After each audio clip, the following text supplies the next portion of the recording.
All right, I'd like to call the regular Board of Education meeting to order. Please rise for the pledge. Pledge allegiance to the flag of the United States of America and to the republic for which it stands, one nation, under God, indivisible, with liberty and justice for all. Roll call, Kelly. Ms. Betterman? She's delayed. Mr. Case-Layel? Here.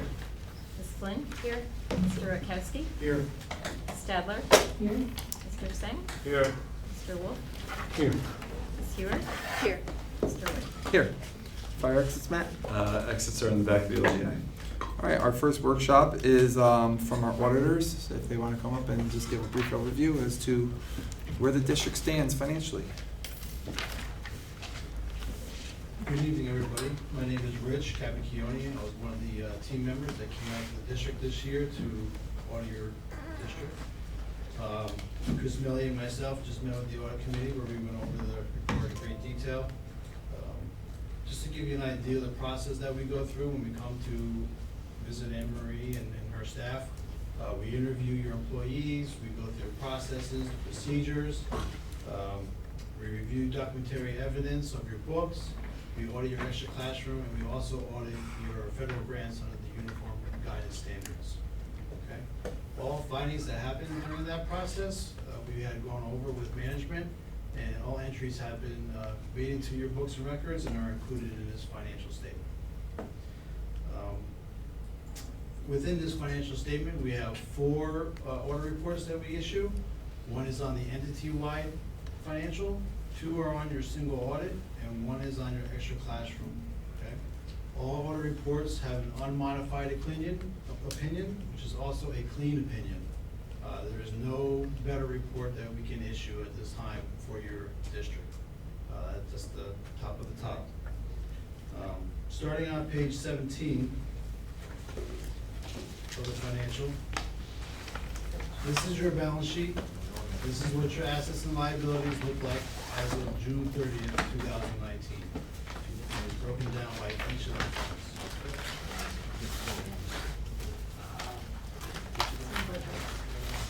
So is that, you said page 19? 17, I'm sorry.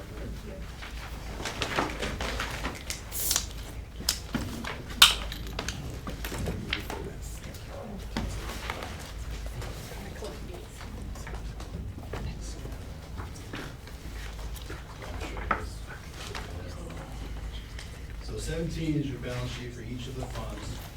And as I said, if you were to take a county class in college, they would call this a snapshot in time or a picture of what you look like on this day.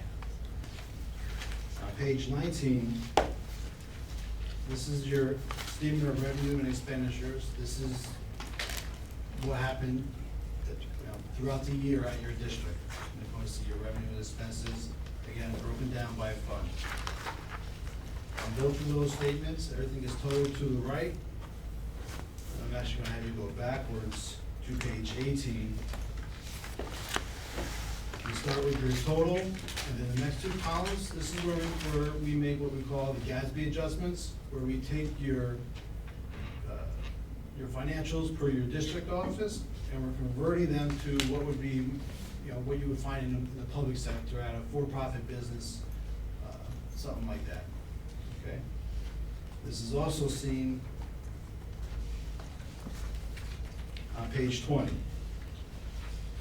you have the total from the prior page, and then you have all our GASB adjustments totally to the right. Every GASB adjustment that we make in your financial is supported in the back of your notes.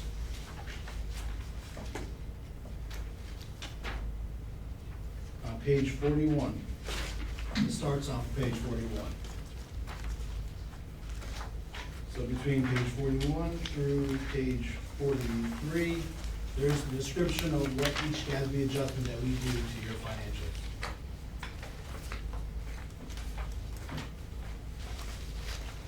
So when it comes to government financials, this is a template that is established by New York State. So they kind of work from the middle of your financial forward. So now if you go to, stay with me, to page 15, this is what your school district would look like if you were a for-profit business, okay? certain things that government entities don't have on their books, that goes through Anne Marie's office, or stuff like assets and long-term debt. And here on this Schedule 1, you have your fixed assets and all your long-term debt items. On page 16, this will be your equivalent of an income statement for your school district.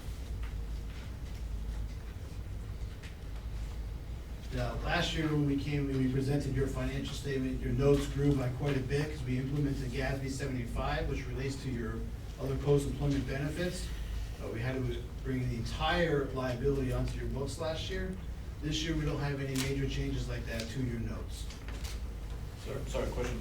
So page 15 ends up being a 91 million, something parentheses. So that's a negative? Yeah, so if you look, if you kind of scan up a little bit, you see that your other post-employment benefits, Yeah. that is driving that negative right there. And there's nothing that you guys can do at this time to really knock that down. You kind of just pay as you go. It's healthcare costs. Yes. Primarily. Yeah, so this is your healthcare cost for all your retirees, and it's an actuarial formula that gets done. They provide us a report, and based on that report, we record that liability onto your books. But that's driving that negative number. You're no different than any other school district in New York when it comes to that. So the receivables don't include the taxes, right? So they do. Your taxes receivable includes all your taxes that were received within 90 days of the year end. I'm sorry, let me restate that. That is all your taxes that are receivable to your district at year end. But some of them you have in unearned revenues.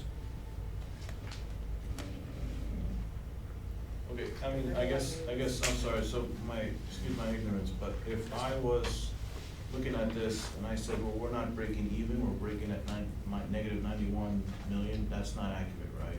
No, the, Yeah, what you really want to look at when it comes to your year-to-date financials is back on page, I think it's 19, was it 19?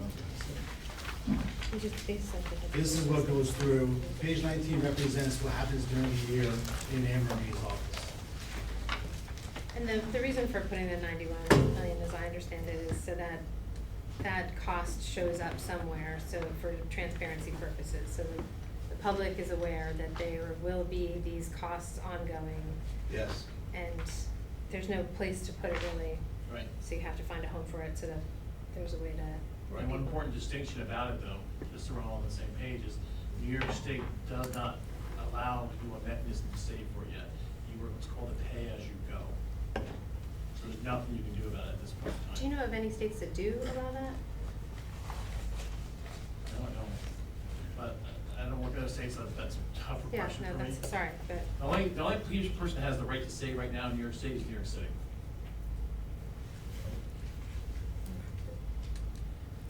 Don't lobby for it. Thank you. So, kind of getting back to the notes, there's no big changes, but there are some schedules I just want to point out. On page, I mentioned page 41 is explanation of what your GASB adjustments.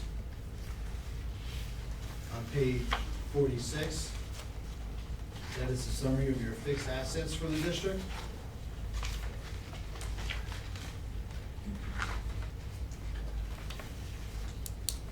Page 48 is a summary of your debt.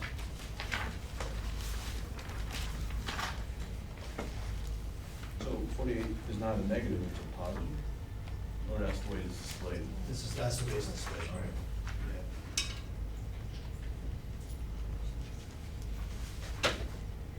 And then the last, I always like to point out supplemental schedule, number 6 on page 76. This is a summary of all the capital projects that your district has going on right now.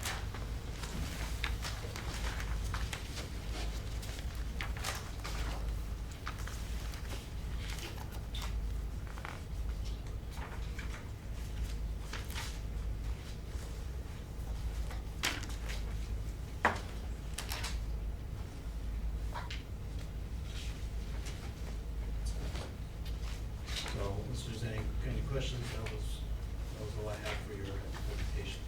So there's never gonna be like a sheet that says 0 for a balance? Going back to statement one, are you talking about, or? Yeah, for the whole year. All sheets will have some sort of residual Yeah, balance or something? You're always gonna have, yeah, Okay. because it's just a Too function big, of operating. down to zero. Any other questions? Did you see anything that, or maybe wasn't part of the audit, anything that you may be overpaying for, or cost-saving measures, or anything like that, that wasn't part of the audit? No, I mean, we look at stuff in quite detail when we come. Nothing sticks out to us. Anything that came to our attention, we brought to either Donnell or Anne Marie's attention. And any adjustments, like I mentioned before, we discussed and were entered into your financial. When we have any disagreements, it's always a pleasure when we come here to work with Anne Marie's office. It's a good relationship that we have when we come here.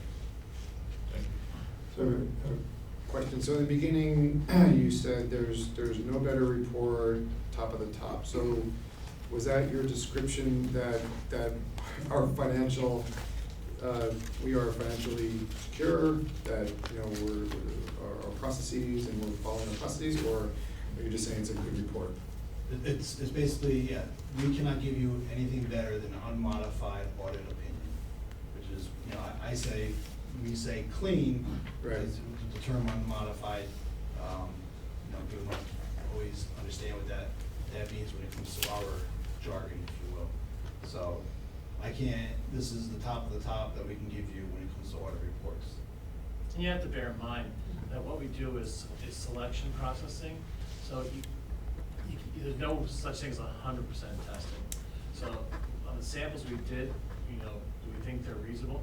Can I say that a bus should cost a little bit more, a little bit less? We can't make that judgment. But are you filing, how we apply that knowledge is you're filing budgetary guidelines, you're filing what you're budgeting, you're filing New York State bidding processes, which help bring down cost structure for you. So you follow the district's policies and procedures, which help mitigate costs. One of the things that we had mentioned before that Chris brought up, we gave back $2.5 million to taxpayers this year. And if you look at your general fund on page 17, we're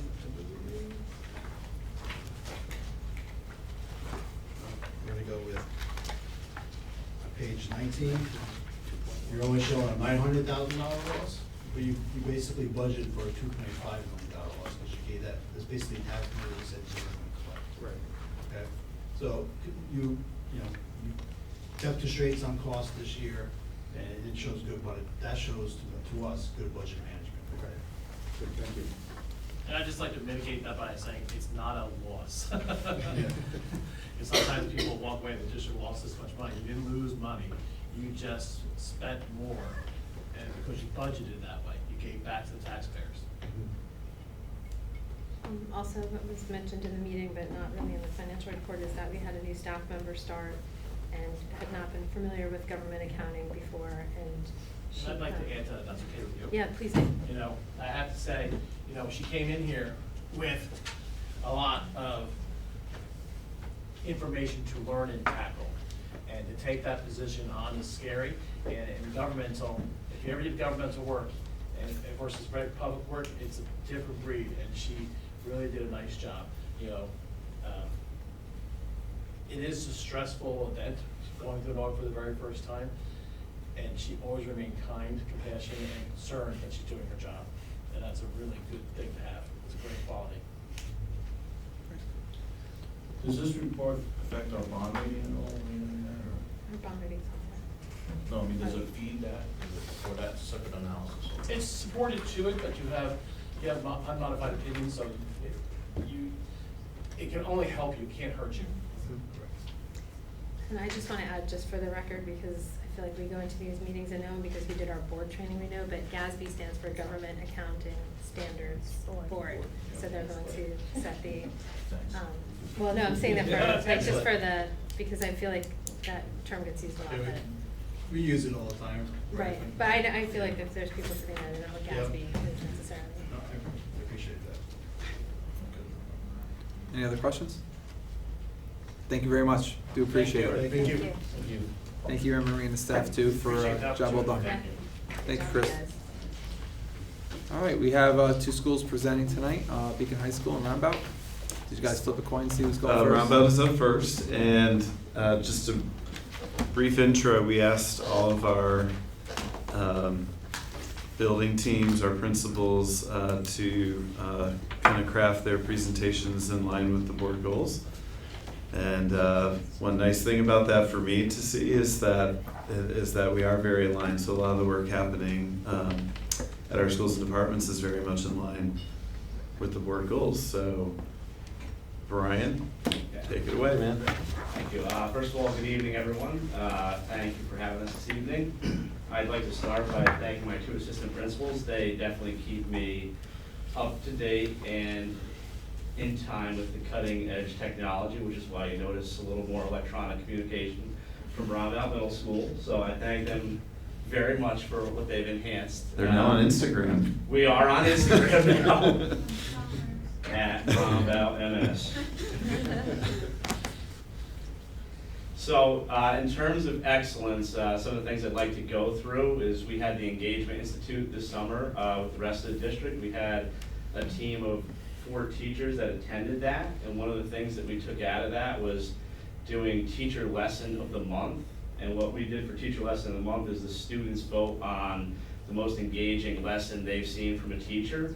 We then recognize them on a bulletin board within the school, and we're using that off of John Antonetti's cube. So all those elements are built into the form the students use to vote for the Teacher Lesson of the Month. It's kind of a nice way to reward the staff for digging deeper and really trying different things. So our first month we had Mr. Castaldi, who was up on our bulletin board. You may have saw him on Twitter, but that was our first one. And it's something that we're really hoping is going to catch fire with the staff in terms of wanting that recognition and looking to dig deeper into the lessons. Some of the other things, Z-Space technology, Mike Keeley has brought that into the district, and we did a training, and the 3D technology where the students put the glasses on and they're able to pull the picture out, turn it, remove parts from it. I mean, I can't wait to see our students get an opportunity to use it within the classroom. It truly was amazing, and I was only at the training for about 45 minutes, but just unreal how much different it is to look at something in 3D versus what we have traditionally done. So I'm really looking forward to that. This year, Mr. Wright and my assistant principal, Mrs. Edelman, have worked with our ELA teachers on STAR 360 ELA assessment to assess reading levels across Roundabout Middle School. And I will tell you, like, our staff response to this assessment has been outstanding so far. They are all in support of it. They like the ease of the assessment, the feedback it gives them, and they actually, at the end of the training, were trying to start ahead of what we were ready for. So they are fully on board, and we're looking forward to being able to track students all year long at Roundabout Middle School in terms of the reading levels. Back this year is the content coordinators at the middle school level, which is really important for us. It's going to give us the opportunity to really have more intense conversations within our departments to look at our curriculum and to hold everybody accountable and make sure that we're getting towards that area of common assessments and really digging deep into what we're looking for textbooks moving forward, as a lot of that is going to be online. But having those meetings is now going to allow me a group of teachers that I can meet with on a monthly basis, and then they're having department meetings as well on a monthly basis. We've got flexible seating, so we have an outdoor classroom that opened up this year. We use our courtyard, which is a really nice setting. We got a donation of Adirondack chairs from the hardware store in Beacon, which was really phenomenal, so it's a great setup for the kids outside. Teachers have been lining up to use it, not necessarily today with the rain, but on other days. We've also been ordering standing desks. We ordered 2 bicycle desks, which are pretty neat looking. They're what it sounds like. It looks like an exercise bike with a desktop on it. Just trying to get some different things for students who fidget and need that stimulation so that they have the opportunity to not just sit in a regular desk. So we don't have a ton of bicycle desks. We only have 2 of them right now. We want to see how they go. We ordered some fidget stools, Bosu ball chairs. So we're really trying to be innovative with our teachers and giving them options outside of what they've had before. And in terms of excellence, I don't think we can not talk about the capital project improvements. So at Rombout, I mean, between the ADL classroom, the home and careers class, and the science lab, it's just a no-brainer where we've gone in those areas from last year to this year. So it's really an impressive sight at the building level.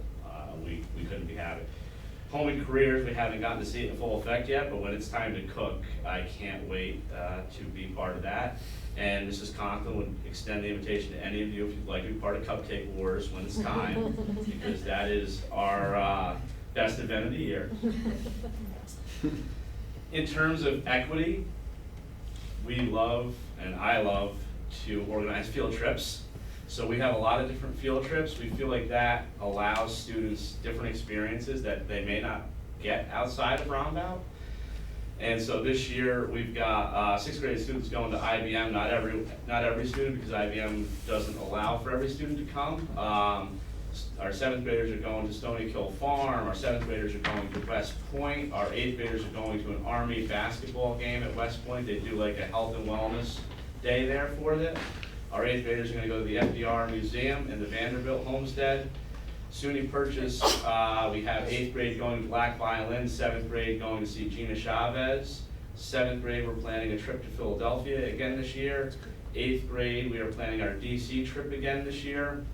Our DC trip is the only trip that financially we aren't able to just offer to everybody. Every other trip, we do usually have a cost for the trips, but we make sure that every student is included that wants to go on those trips, which we think is really, really important. So our PTO and the district are really a great support to us in making sure that we provide those opportunities.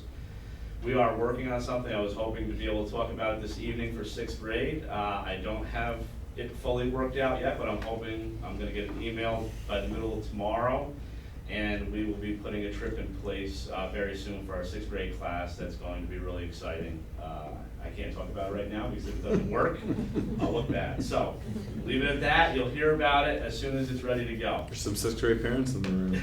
Yeah, I gotta watch, I gotta be careful.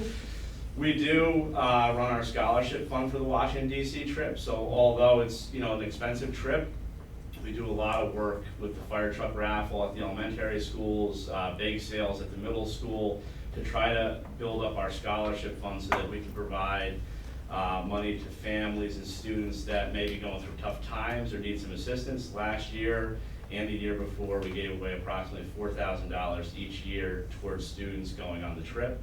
We're hopeful to be able to do the same this year. And so anybody that's watching me on the internet or TV at some point in time, if you'd like to donate to our scholarship fund, we're always accepting, so you're always welcome to do that. What's the best way to do that? Just to donate to our PTO, but make sure that they understand that the donation is to go towards our scholarship fund. We've got some whole school assemblies set up. Dr. Mikey Fallon is coming in December, I believe December 5th, and that's going to be a middle school, high school shows, as well as a parent night is scheduled on that evening. He is an outstanding speaker, and if you have not seen him before, I recommend making sure you're at his parent night. We have Kate coming in to speak to our 7th and 8th graders about vaping and the dangers associated with it, so that's going to be something that we're bringing in this year. And then in the springtime, we're looking into bringing Brad Hertig, and his message is about overcoming obstacles. He was a high school athlete who lost both of his hands in an accident and had to persevere from that. So he seems like he's a real powerful speaker, and we're looking forward to bringing him in. Teacher-led faculty meetings. Part of our equity team this year, what we'd like to do with our equity team is have them each month start off our faculty meeting with some sort of training or opening for 5 to 10 minutes where they're doing a staff activity to kind of, work with our faculty through their lens of things that we really need to improve on and take a deeper look at. So that's gonna be something that we're doing at each faculty meeting that they're gonna be working on this year through the equity team. Communication. Rombell Middle School has a bi-weekly newsletter that gets emailed this year, and it is really, really good. And it's wonderful that my assistants are very, very strong with their technology. It's really informative. We've gotten a lot of positive feedback from it. It has information from sports to teachers to clubs and activities. It's loaded with information, so we're trying to keep the information available to parents and the community about what's happening at Rombell. We still have Twitter. We have Instagram now. We held parent meetings already this year. We had a 6th grade Chromebook meeting for the parents ahead of open house. That was well attended. It gives them a good opportunity to hear about the devices from Mike Keeley before the students bring them home. We had our DC parent meeting, which again is another important parent meeting, that face-to-face where they can ask questions and hear about the trip so that they can make an informed decision on what they would like to do with their child. PBIS also does a monthly newsletter, which is on email. And we have Pick a Time in conjunction with the high school. We both did that last year. A lot of positive feedback from not only the staff, but from parents, because they don't have to run around an open house and attempt to fill out time slots where they're no longer available when they get to the later classes. So excuse my social media ignorance, but that last icon on the red banner looks like a Pac-Man ghost running away. What It's is that? Instagram. That's Instagram. I'm sorry, okay. No, the ghost is I thought that was Snapchat. Snapchat. That, oh, it is. It's like yeah, it's like an option where Oh, you the can far share right. it to Oh, a I see. different social media outlet, but we don't have a Snapchat yet. Yeah. Oh, okay. Oh, I see what you're doing. Yeah. Yeah. I don't see the ghost, but. Gotcha. yeah. I was looking Yeah, at the the other right. picture. The far right. Okay, yeah, I'm sorry. Katie, you on Snapchat now? No. It's a bit ticklish. Culture of care. Again, my assistant principals thought it would be nice to take a picture of me and put it on the slideshow. But one of our big things this year is be kind.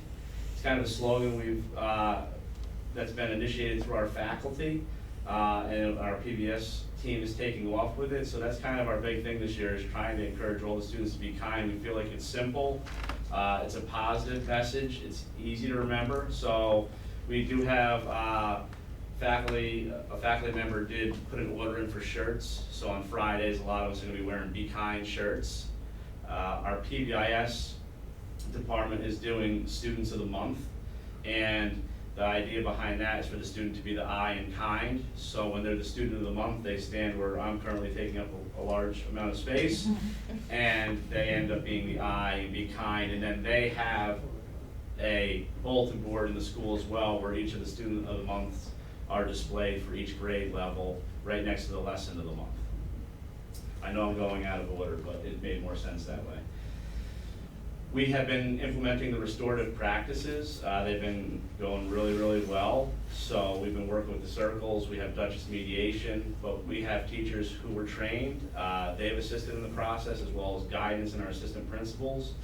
And we've had numerous opportunities this year where some of our smaller possible drama events have been mediated through circles, and we've had a lot of positive results with that. A lot of students who are open to doing it.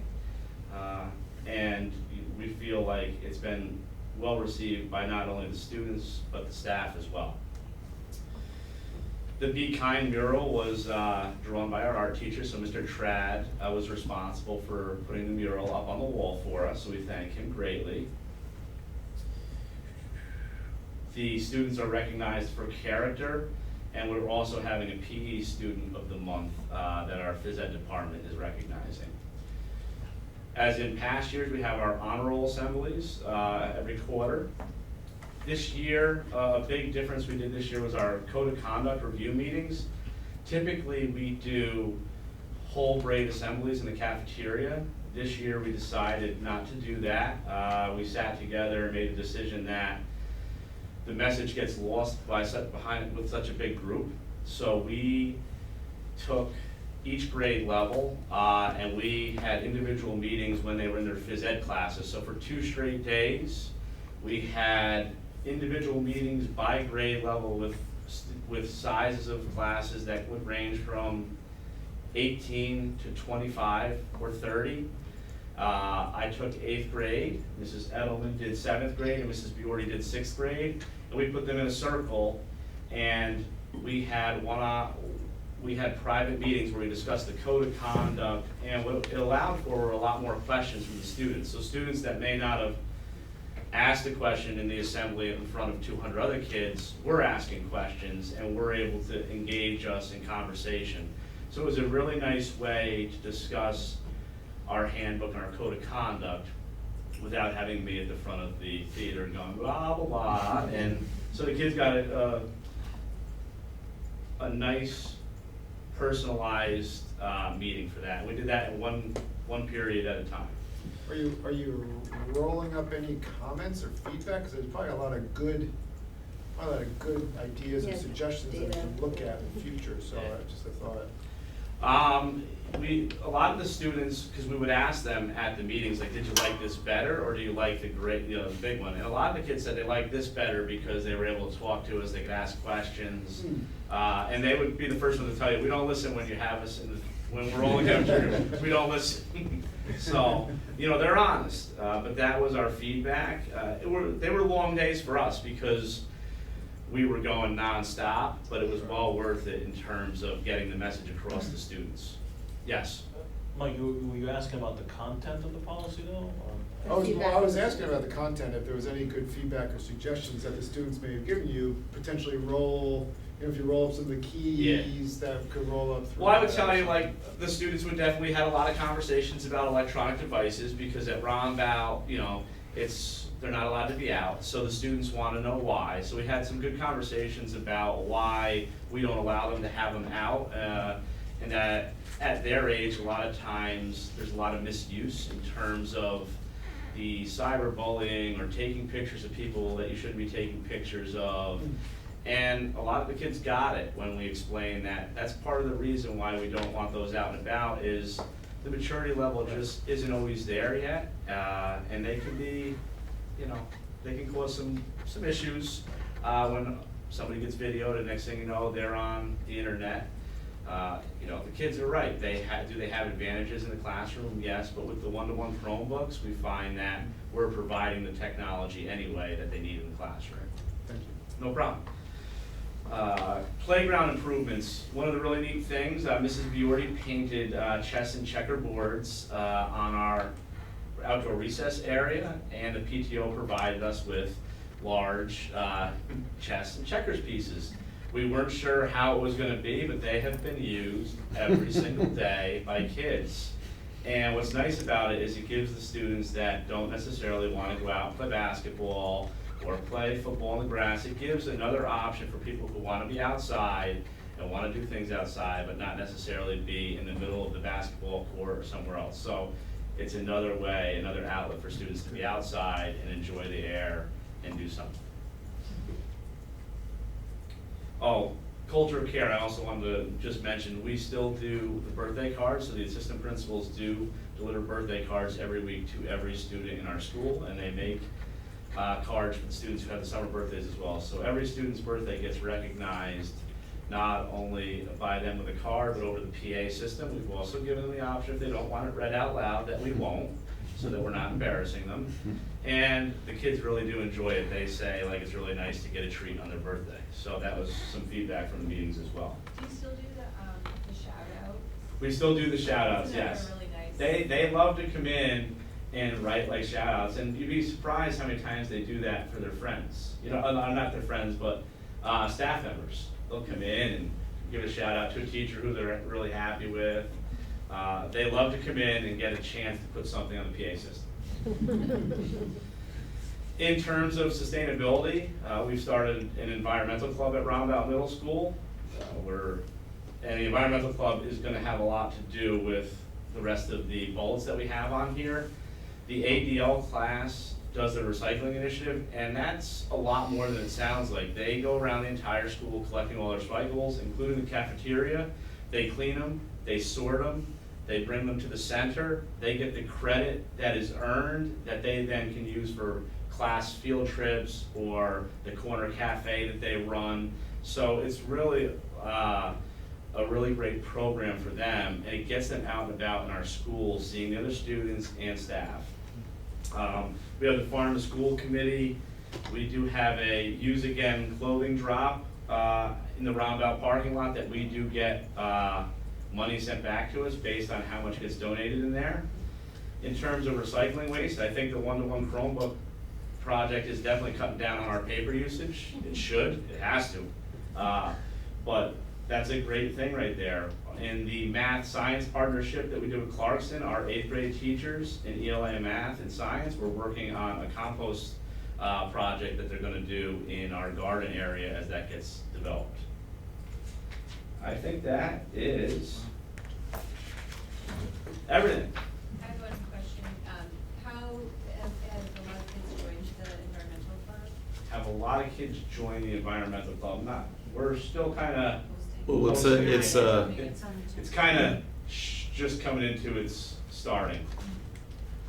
Do you have, and if you don't, it's fine, but just an example of, you were saying that the circle practice had sort of curtailed things that could have headed towards drama. Do you have any anecdote about that? Just like why you think it's working and what it changes in the dynamic? I would say, and the APs have been involved in that on a more hands-in basis than I have, but what they're doing is they're getting in with a teacher or a guidance counselor, and it's not a circle that's got 25 people in it. You know, it's got maybe another student or a guidance counselor, and they're giving students an opportunity to express what was bothering them. And they're also wording it in such a way that the kids have to think about what's going on before they're actually relating it to what actually happened with them. And I think by doing that, it kind of brings the kids back to like a common place. And oftentimes, a lot of conflict at middle school level are usually friendships that have gone bad for a little bit because they get mad at each other. And when they get that opportunity to kind of mediate with an adult and have their voice heard, generally, they come back to a common ground. Kids get over things a lot faster than adults do. So we find the students that are friends that become enemies will become friends again, whether the parents are ready for it or not. You know, and that's the nature of their age. And so I think that's why it works with their age. I just want to give a quick little shout out, since you were talking about shout outs, to the whole Roundabout administrative team. I got a chance to see just like 5 minutes of Brian meeting with an 8th grade class, talking about the beginning of year stuff, the code of conduct and the handbook. And for a person who has a very distinctive memory of my assistant principal in junior high doing this in front of the big room, and I think I remember exact things he said 36 years later, it was really, it is exactly what Brian described. Like the kids were just relaxed and they were talking and asking questions. And beyond what you said, I think it's really cool for students to see administrators in a different way like that, and for y'all to start the year like that is pretty powerful. So I think that was a great, sometimes those small shifts you make that take a lot of extra effort for a little bit make a huge difference, and I think that one for sure is one. Yeah, I'd love to add, my boys started at Roundabout at the end, and a lot of the people of my generation, I can't speak for everyone here, when we think of middle school, it doesn't bring up the best memories. It was a tough time. Yeah. It's a tough time just age-wise. And I think I had a lot of anxiety, a lot of worry about how they would adjust. Yeah. And they're having a blast. Great. They're having a great time. And I hear this from all the other parents I talk to. Their kids are adjusting really well, they're loving their Chromebooks. Yeah. And I had a little bit of a question as what's the change? Yeah. And I'm really impressed with this presentation. I see the change is you guys are doing it. I really appreciate you guys taking the extra work, because meeting one-on-one or meeting with smaller groups, that's extra work, but it makes a difference. Thank you. Appreciate that. Thank you very much. Big in high school.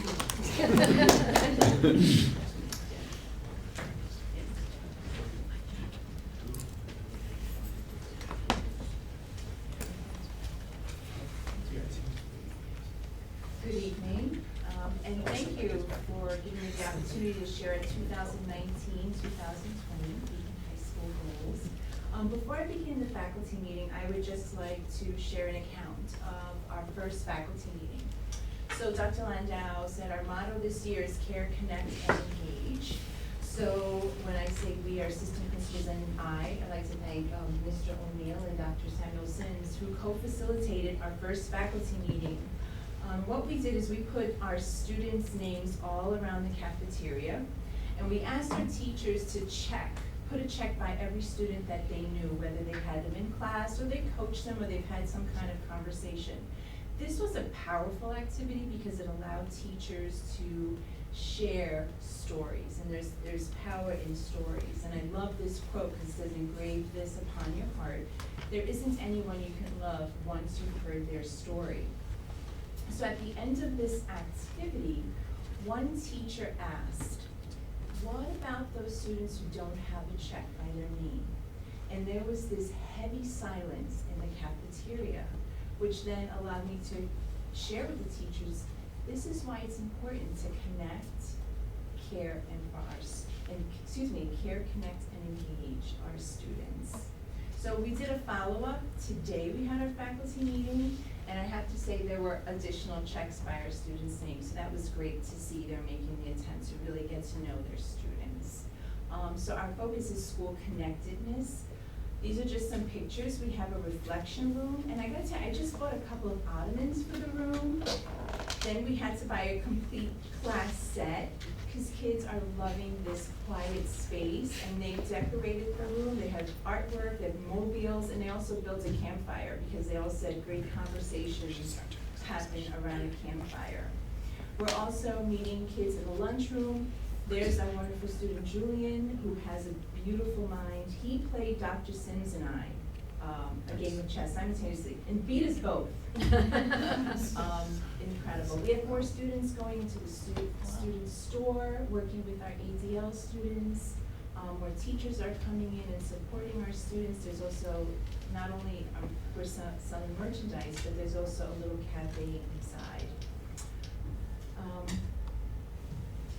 There we go. One of the other things that we're working on is providing restorative practice in our classes. So, and you'll see this later on in our slide. A lot of my slides are intertwined, a lot of my goals are intertwined. But we have what we're calling a red form and a green form meeting. So if a teacher or a student has any concerns with another student, we want them to complete a form.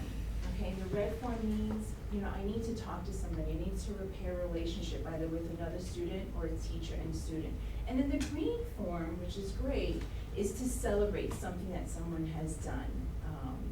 And you'll see a slide of our wonderful support staff in a bit. So with our first goal, BHS is always in pursuit of excellence. One of the things we're focused on is professional development. So Dr. Landau had 2 amazing professional development opportunities for our teachers, and they're still talking about it and raving about it. But what we're finding is that we also have to look within our own resources. So we have our teachers turnkeying a lot of this information. I also allocate some time in our faculty meeting where teachers can share out their bag of tricks. Okay, in this particular picture, we have Mr. LaFaro, who's talking about Dr. Medina's RAIN rules. We have Dr. Simpson, I sporting the great sunglasses. Well, they're not sunglasses, they're actually 3D virtual reality glasses. Mr. Keeley provided a wonderful opportunity for our teachers and Brian, you did share what that was, where it was very hands-on, engaging professional development for our teachers, and we hope to implement this particular project in our classrooms. We also have allocated some time in our faculty meetings to allow teachers to share their lessons, things that are going great in their classrooms, giving them the opportunity to reflect on the work that they're doing. And also, more importantly, to share some of the things that they're doing in their classrooms that are quite engaging. So here we had one teacher, Ms. Hawks, who had a group of students create canoes, and they actually had to swim in these canoes in the pool. The girls rocked it. They won. They were able to cross the pool on 2 occasions. Then we also have, because teachers are meeting as departments, sharing ideas, we're finding that more teachers are stepping outside of their classrooms and doing activities outside of the classrooms. It's exciting. You can come in anytime in Beacon High School, and it's organized chaos, if you will, in our hallways, but it's a lot of fun. So in addition to the professional development that the teachers participated this summer, they were also given an opportunity to, to freshen up their courses over the year and, over the summer for the coming year. In addition, also to implement some of the courses that we have this year. So I'm so happy to report that though these courses were not introduced till later in the year, we've had a number of students coming and showing an interest, and I've had to open up additional courses because of that. So initially when we proposed these courses, I thought, I'll just have to maybe just open up one Italian class or maybe one art class. I actually have had to run two Italian courses because of the 0.5 teacher. I have one full studio art course, 2 sections of sculpture class, and 1 section of a modified art class for our ADL students. With our English AP class, I thought, okay, we'll just have 1 section of our English class, but I actually had to open up 3 sections of our English classes. We have magical realism, that's gonna be in the spring, and we currently have 24 students enrolled in that class. Really exciting. Media literacy, I had to open up 2 additional sections. And the research literacy class, that too, I had to open up 2 additional sections. I have a class of 18 students and a class of 14. Typically in the research literacy class, it's capped at 15, but we just didn't have the heart to tell our students, I'm sorry, you can't take this class. And Project Lead the Way is going strong. We currently have 14 students in that class, and they're looking to complete the sequence. So on to our second goal, equity. So at EHS, we're always looking to increase equity in the high school. One of the things we'd like to do is increase family connections with our ENL students.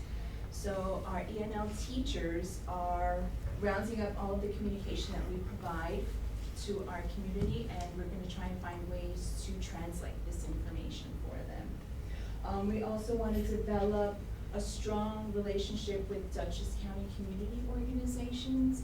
One in particular, and Ms. Condello will share when she has her opportunity to come up and share her goals. But one organization that we're working with is ARC. And what we like to do this year is to connect families with ARC, those families whose students have an IEP, and let them know what opportunities are available to them this year and what opportunities are available to them after they graduate from high school. Because once you're a EHS student, you will always be a EHS student.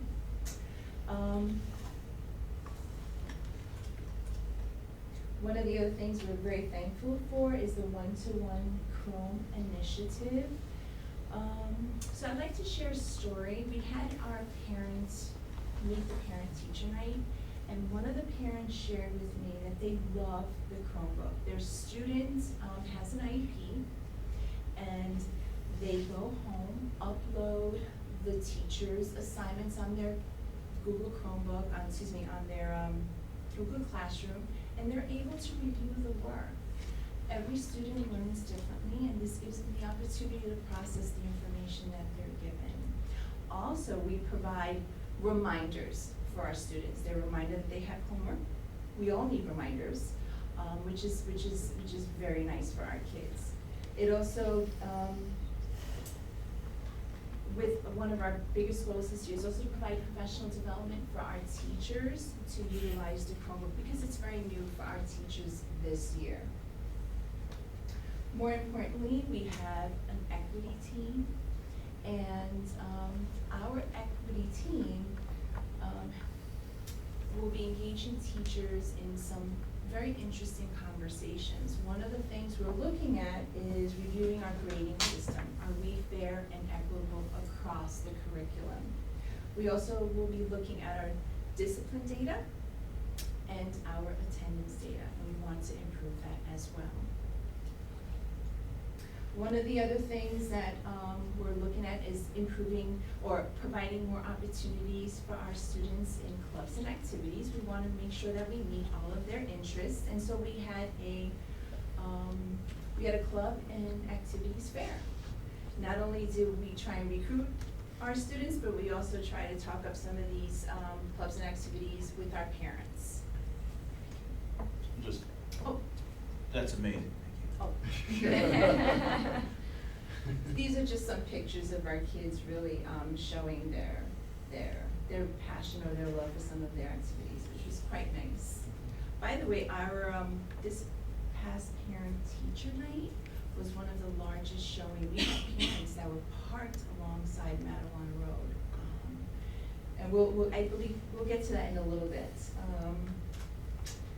Which has a lot to do with communication. I do want to improve communication. I have meetings with our Board of Ed members. Unfortunately, they could not be with us tonight. We have an Instagram account as well. We have Twitter, and we don't have the following that Dr. Landau has right now, but we'll get there. We'll get there. We also have our weekly newsletter, Friday Messages. And we also have a monthly newsletter from the guidance department. And one of our other goals is to have a newsletter from our library. So that's soon to be coming. Now on to our sustainability goal. And our goal is to increase sustainability productivity. So the old days, we had all these trays, right? We have removed our styrofoams from the cafeteria. We now use combustible trays and bowls. And that really came about due to our students' concerns with foam tray use. So what we're also will be coming down the pipe is getting rid of the combustible trays, but having washable trays. Okay. In addition to this, I believe, a student proposed to have a new club, which will be spearheading some of these ideas. We also partner up with community members such as Green Team. We have Miss Ryder. The students are learning how to create composting bins and gardens, which we hope to have one day at the high school.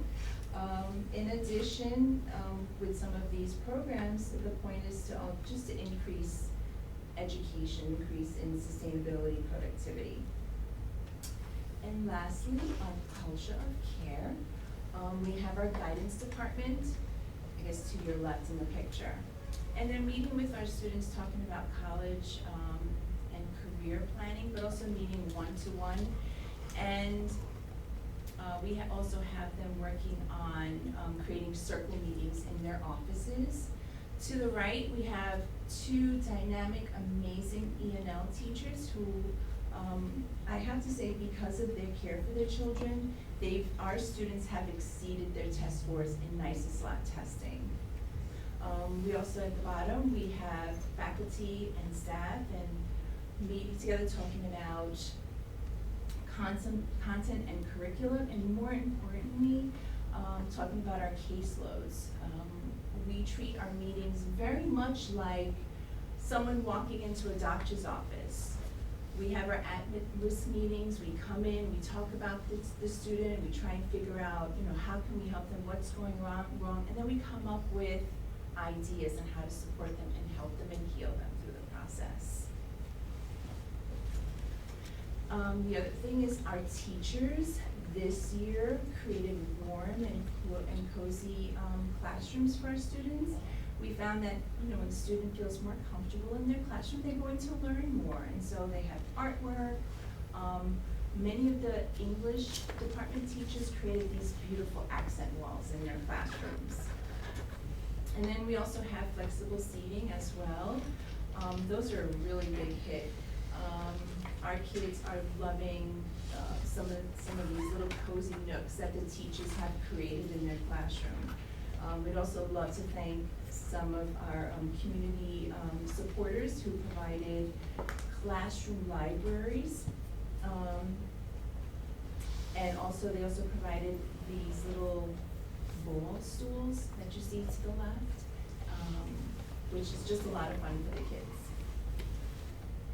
And lastly, we have the dynamic team here. So we have our two social workers with Miss Rachel Fiala and the new addition, Miss Veronica Acevedo. And then we also have our school psychologist, Mr. DeMarco. They are focused at caring for our students' mental health being and providing our students and their families with outside support. Because if they're not sound mind or heart or spirit, then they won't be able to focus in school. They're also running many of our restorative practice meetings, our circle meetings, and we feel like they've been quite successful. Like Mr. Soltish, we do have some drama in the high school. And we're finding that allowing kids to talk things out is quite helpful. Oftentimes, a lot of the conversations are happening over the phone, right? There's no eye-to-eye contact, and people become quite brave in the things that they're saying, and giving them the opportunity to come into a safe place and talk out their feelings has been quite successful. Is there a school-wide policy about use of cell phones? We don't like them out and about, right? But we know our children are wired differently, and it's sort of, they're connected to it. We get it. And a lot of them use it too for good. And that I don't mind, that they'll take pictures of teachers' notes, or they'll write down their homework assignments, and that I don't mind. But when they're sending out inappropriate text messages or taking pictures, there's a problem. And that's where the conversations come in, okay? So lastly, we'd love to share what's happened this past week. Last week, rather.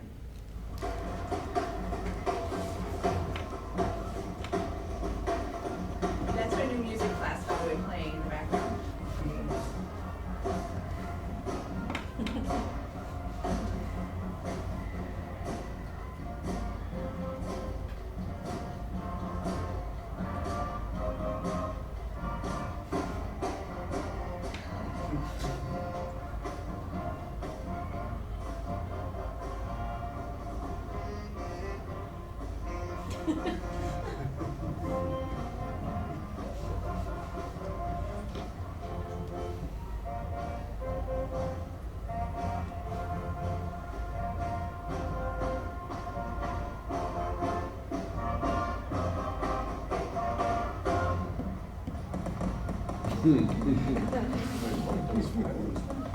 You can extreme softball and maybe then.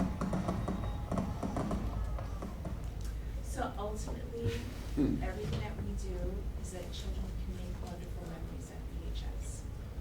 Thank you. Thank you. Any questions? I'm sorry. Actually, I have a question. Okay. Well, I'm really excited to hear about the sculpture and architecture courses. That's really, really great news. I'm a sculptor, so I have interest in that. I also remember last year I went to the county-wide, it was middle and high school art show at New Paltz. And it was fantastic. Got to see a lot of Beacon students from Rombout and the high school work. But I also was struck by the fact that our presence there was limited to works on paper. And where other schools, they had architecture models, they had sculpture, they had some of the stuff, so it's really cool, and maybe next year we can take up some space. Yes. I wanted to ask you about the facilities that we're using for those, if you could describe those, or if there's any future needs you anticipate. So currently, we have one room for our sculpture class, and we have, what's interesting is that there's a room set off to the side in these big, beautiful kilns that the students use. I know we have a capital project coming soon. I don't know if that's something develop in the future. Sir, we'll see, we'll see. Dr. Landau and I need to have more conversations about that. So we'll see. Great. But yes, I do agree, and I think opening up the additional sections, we also opened up a DIA 2 class, I forgot to mention that, thank you for that, which allows students with the love for art, and this is a field that they want to go into, take that course. Fantastic. It's a rigorous, really culturally rich course. And that's in collaboration with DIA, I assume. That is in collaboration with DIA. Great, thank you. Thank you for that. Question. We have had some discussion in the past about like financial literacy and business courses, and I think that's in development. Could you give us an update on that and what that might look like? Would it be for all students or just an elective or what? So, Mr. Wolf, unfortunately, I cannot find a business licensed teacher. We did have candidates, but they just weren't the right fit for our students. And if I want a program to work, I'm gonna make sure I find the right person. In the meantime, we do have one teacher who teaches a financial literacy course.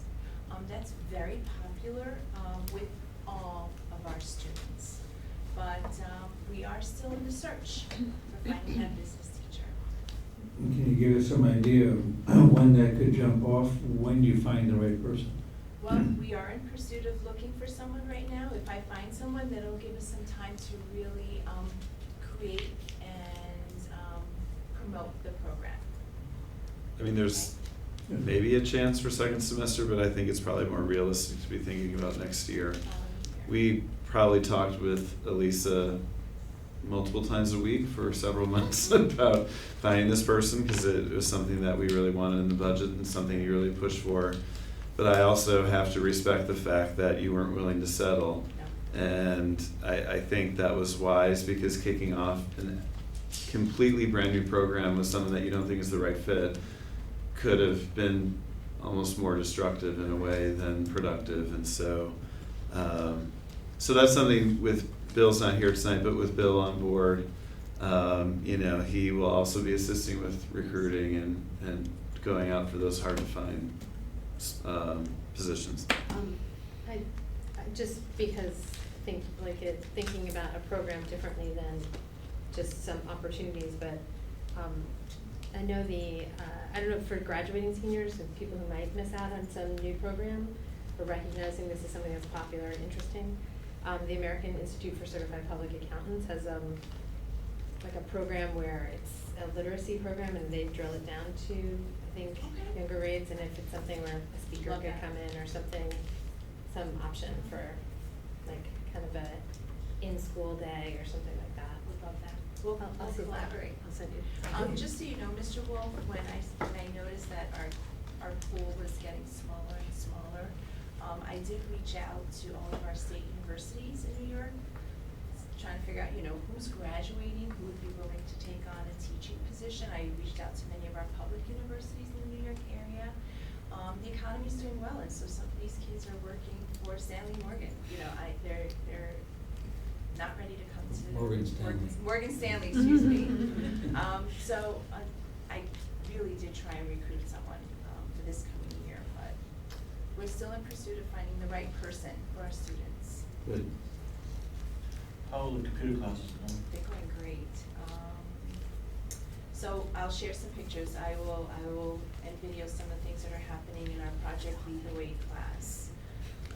But the kids are having a great time. They're learning a lot, and more importantly, our teacher she constantly comes down and pinches this is real, am I really teaching this course? This is an awesome opportunity. She's enjoying it, and I think all of that passion and excitement is quite contagious, and our kids are loving it. I just want to take a quick, you say shout outs again, to the entire high school administrative team. I realized this morning that I scheduled your presentation for the Monday after you were at the high school till midnight on Friday night, and probably midnight again on Saturday night. And so, I've been to all the Friday games, and just the level of attention you've given to having it be a positive experience for everyone, and I just really want to tip my cap, because these guys do not really sit and enjoy the game. They're like roaming around the area. Tom, you got your little earpiece in, and you know, because there's just a lot of people mixing together, and we have kids from the middle school, and you know, middle school administration was there Friday night as well. So it didn't dawn on me until after all that happened, so I appreciate you coming out for, for one more night. Bad timing, but I guess you got it over with. But I just, you know, just all the great things with homecoming this weekend, but also just the amount of effort that it takes for you all to keep everyone safe, and, you know, all that goes into that is really something, so thank you for that. Thank you. Great job, way to start out the school presentations, both schools, so very good job. They set the bar high? Set the bar high. No, it's Eric and I. Eric. Oh, with that nice thing I just said, that means you can go. I really mean that. Eric and I will gladly reproduce our scintillating presentation at any time you would like us to visit your office. Or you can see how Please they feel free to go go. after you.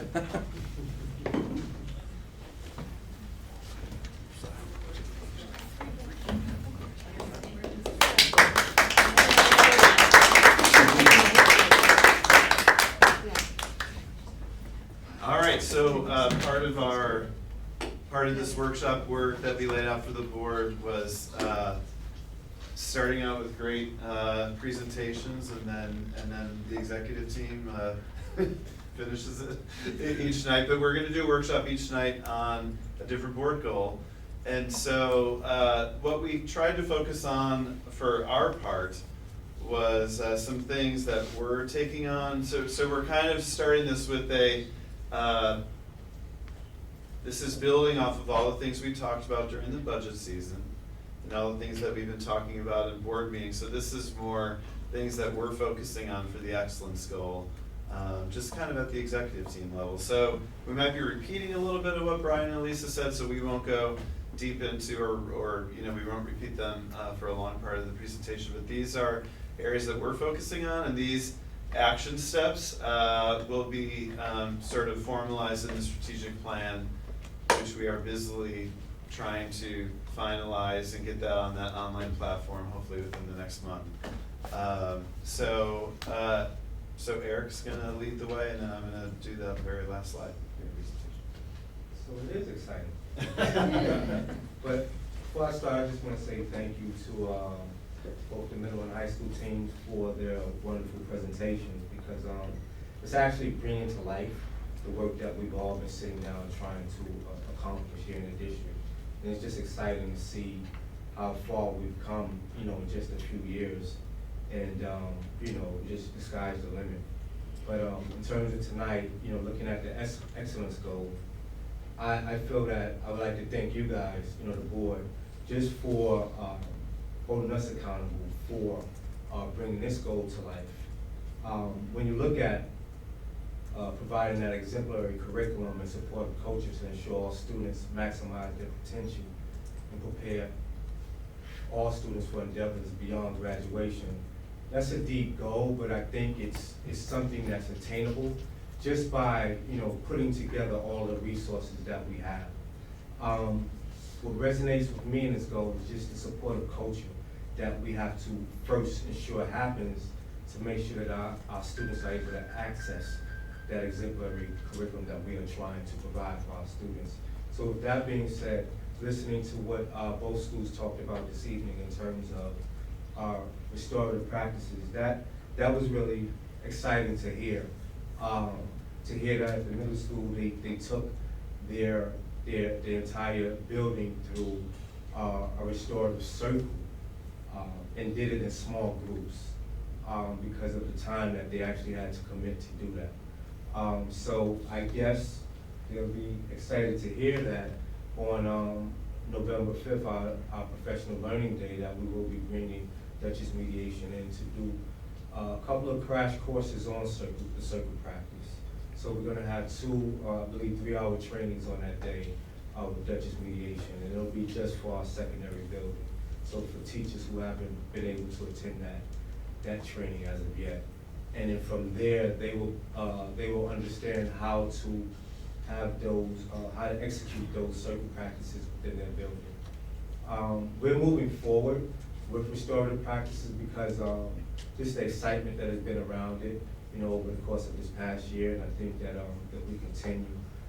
Just trying to hear from our students and what we need to ensure that we are meeting their needs. I think that we can keep them engaged in curriculum. In terms of our elementary buildings, we have of course, we have the responsive classroom that took place over the summer. That was 4 sessions that teachers raved about from all 4 of the buildings, and administrators did as well. Just moving forward, they'll be coming back. We have the next component of that, which is an observation done by one of their consultants, and that will take place sometime in January. They just actually sent out an email over the weekend to me.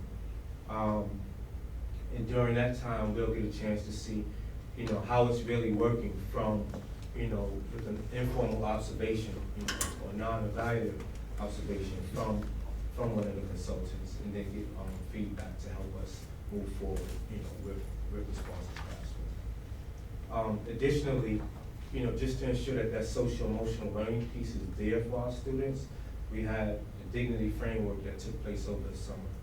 And that training was 2 days this summer, and we have a session coming up this month in late October, I believe the 22nd. That training was also met with rave reviews by our staff throughout, our faculty and staff throughout the district. Our equity teams will be continuing that work, and then the goal is to, for years to come, have more teachers trained in that framework.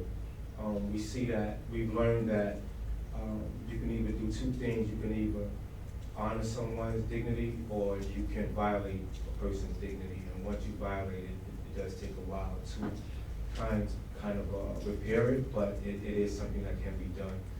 Dr. Landau and I have had several conversations as we were trying to put bring the right training into our district, and we realized that that the Dignity Framework is the umbrella, and it's going to carry all that work that we're doing, and then that's where restorative practices and responsive classroom fits in.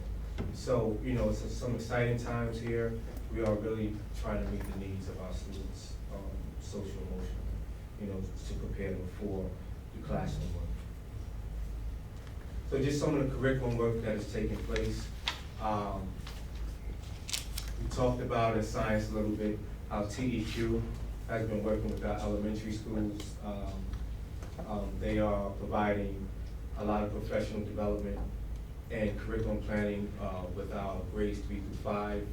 We're thinking of expanding that work into our K-2 classrooms. We wanted to make sure that this was the right fit for our K-2 classrooms before we invested in that endeavor.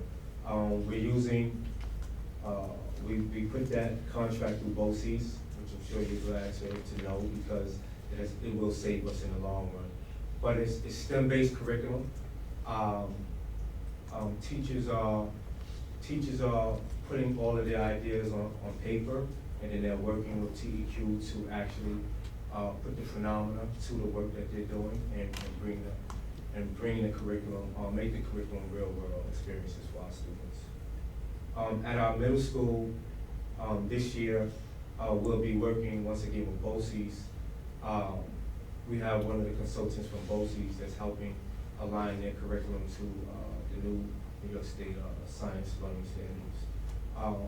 They've been with us now for over a year, and I think I explained in the past that so far we probably are we're a little bit ahead of the curve in terms of where we're at. We're not supposed to have curriculum completed to the year 2021, but we're at a point where we are working on our second module for each of the grades 6 to 8, and so we feel that we'll be ready by the time the new curriculum needs to be in place.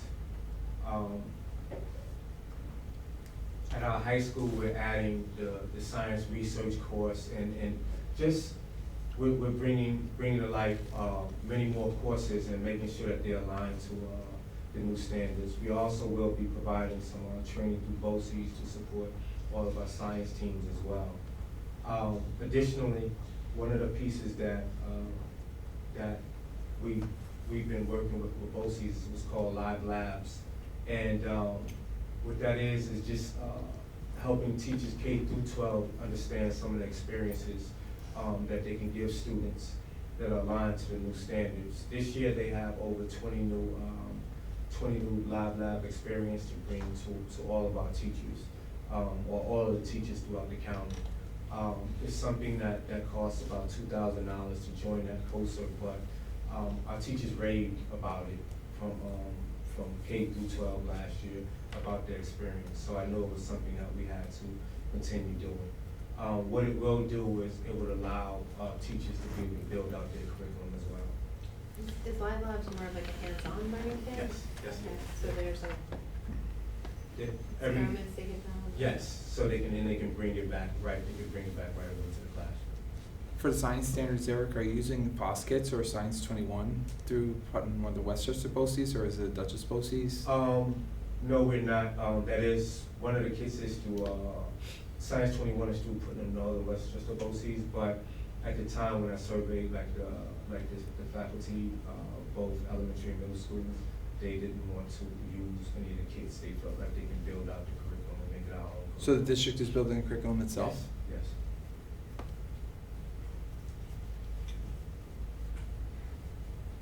So in terms of ELA, I've talked in the past about how grades group 3 through 5 use Francis and Pinnell as their assessment, which allows teachers to assess how well students read, how fluent they are in reading, and some of their areas of deficit, and then they're able to plan instruction to meet their needs.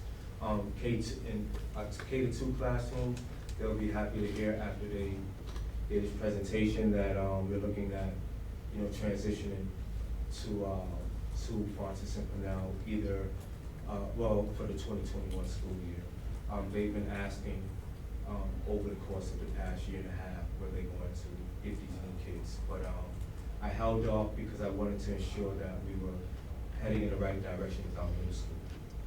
And for our middle school, as Mr. Sotich talked about earlier, they had the STAR 360 reading assessment, and the teachers, according to what the middle school team has stated, they are raving about, about the assessment. I've stayed out of there because they weren't too happy last year with the Francis and Pinnell assessment. They felt it took too much time. So the fact that they are excited about this right now, is exciting to me, because I know that, we now have the assessment that will help us determine where our students are and what do they need moving forward. Currently, we put the assessment in place to take place 3 times a year. There's opportunities to progress monitor, and then we added a piece so that students who are in need of additional support, they will have another supplementary piece added on to the program. Can I ask a question about that? Yes. I was gonna ask a question about this. So they have to give it a minimum of 3 times a year, correct? Yes. And are they giving it at specific times, like September, January? Yes, they are. June? Yes. Can we created, what we did is we put the assessment window around the same time as the elementary, so everyone is on the same schedule. So the first assessment was in September through the beginning of October. It ends this week. The window ends this week, this Friday. And then the second assessment window is late January until the end of the first week in February. And then the third assessment window is late May until, I believe it's end of the first week in June. Are the teachers able to give it more than 3 times if they wish? They can.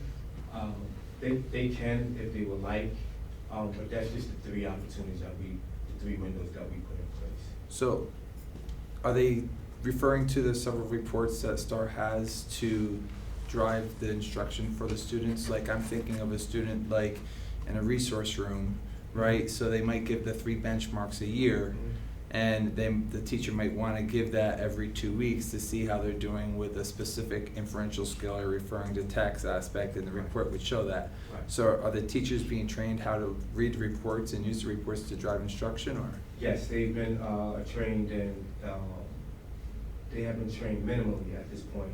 The consultant will be coming back for that next piece. You're talking about the progress monitoring aspect of it. So that will take place, we're looking at hopefully around our professional learning day to have that happen. I'm not sure if we can lock that date down, but we definitely want to have that take place. It was the most important thing for us to do was to have them trained on how to read the reports from the assessment at the beginning. So that's what they have done. And what we have been able to do, or what we're in the process of doing, is we're able to change the schedule for those students whom we see that have been identified as needing additional support. So now we're able to move them into a AIS class. Are the three benchmark assessments that are given, are the reports for the Lexile levels going to be shared with the parents? Like, are they going to be sent home and shared with the parents? Possibly. I think the concern with that is that if we're sending them home without really explaining, there's gonna be a large percentage of parents who won't really understand how to read the report.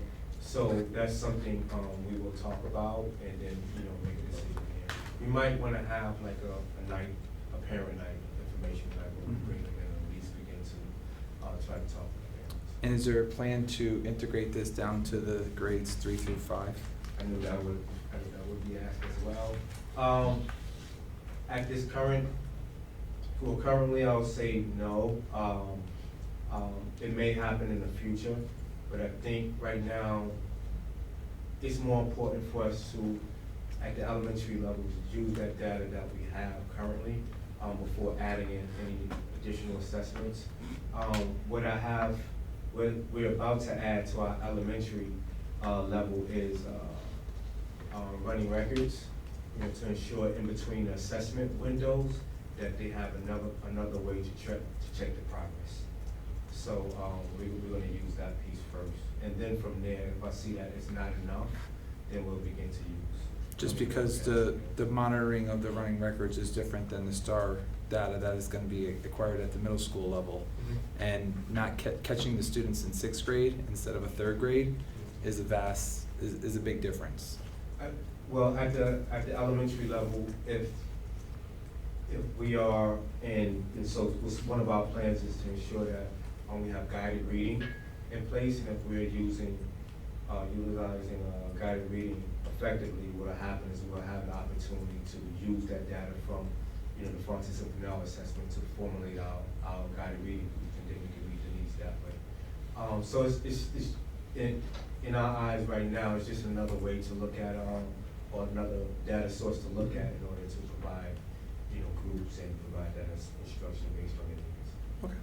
Okay. Can I ask a follow-up question to that? So then, you have the data from the Francis and Pinnell from elementary school, but it seems like there are kind of two different languages. Yes.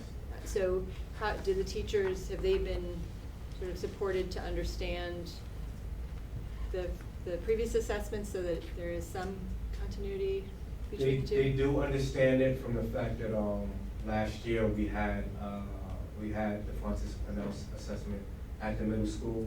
What we found is that providing the assessments, being that that's one-on-one, was too time consuming. So we went to STAR 360 because it is a web-based program. It takes 20 minutes to assess the whole class. All the kids on at the same time. So. And that's the same reason why I put it down in the grades 3 through 5. So it's not another assessment because it's 20 minutes computer-based. I did have Just my opinion. an English teacher at the middle school say she was really excited to be doing this way, that it was taking less class time, and she was excited about the 360. Right. Yes. Yes. What we found out, what I find is that at those the skills are different at the elementary level that they need to learn. Like what can happen from STAR 360 is you'll get to see what comprehension skills that they're lacking, and you can provide strategies based off that. But in terms of fluency, the reason why a student isn't fluent, I think that Francis and Pinnell helps a little bit better it's a little bit more effective at the elementary level. And I think, so while they have that teacher in front of them, it helps them determine, what types of supports they need to put in place. I'm not saying get rid of Fontes Pinnell, I'm saying in addition to the Fontes Pinnell, right? Because that fluency piece is more prevalent at the elementary level, right? Yes. But we have students at the third grade level that are reading to learn, not Yes. learning to read, right? Yes. And so we want them to be able to progress as well. Absolutely. So I think that having those, the STAR benchmark assessments down there is gonna be just as important. Right. Yeah, okay, thank So- you. So as somebody who does not know what Fontes Pinnell Star 360 means, is that form some sort of early warning system for the students and faculty, or not? Absolutely. Okay. Theoretically. In some ways, yes. Star 360, you could use it multiple ways. You could use it as that predictor. Mhm. You can use it to what they call progress monitor, meaning to see if students making the progress. And then you can also use it there are parts of the program, components of the program where you can use it as supplementary work, or reinforcement, to meet the needs. So you're using the word could, but I guess we're not there yet? We just started. Okay. We just started at the middle school. Thank you. And so in terms of writing, we're looking at K-12 writing rubrics. We started the process last year, working with our elementary schools. We have teams on every grade level that are meeting with a consultant from BOCES, and we're aligning the rubrics to the new New York State English standards. We have some dates set up for our K-5 classrooms to return to that work, and then we'll be moving to our 6-12 beginning sometime in the winter. Just to continue on the writing piece, I know a couple years ago, the district contracted out with, I believe it was Steph Harvey, Steph Harvey. Yes. was for the writing aspect, right? You were using her writing rubric, or? It was more so, that one was more comprehension strategies. It wasn't, she didn't really touch on the writing aspect too So- much. Are those practices that people were trained on still being used in today's class? Absolutely. The curriculum that our grades K-5 have is based on Steph Harvey. Steph Harvey, and we continued along with the ELA modules that were in place prior.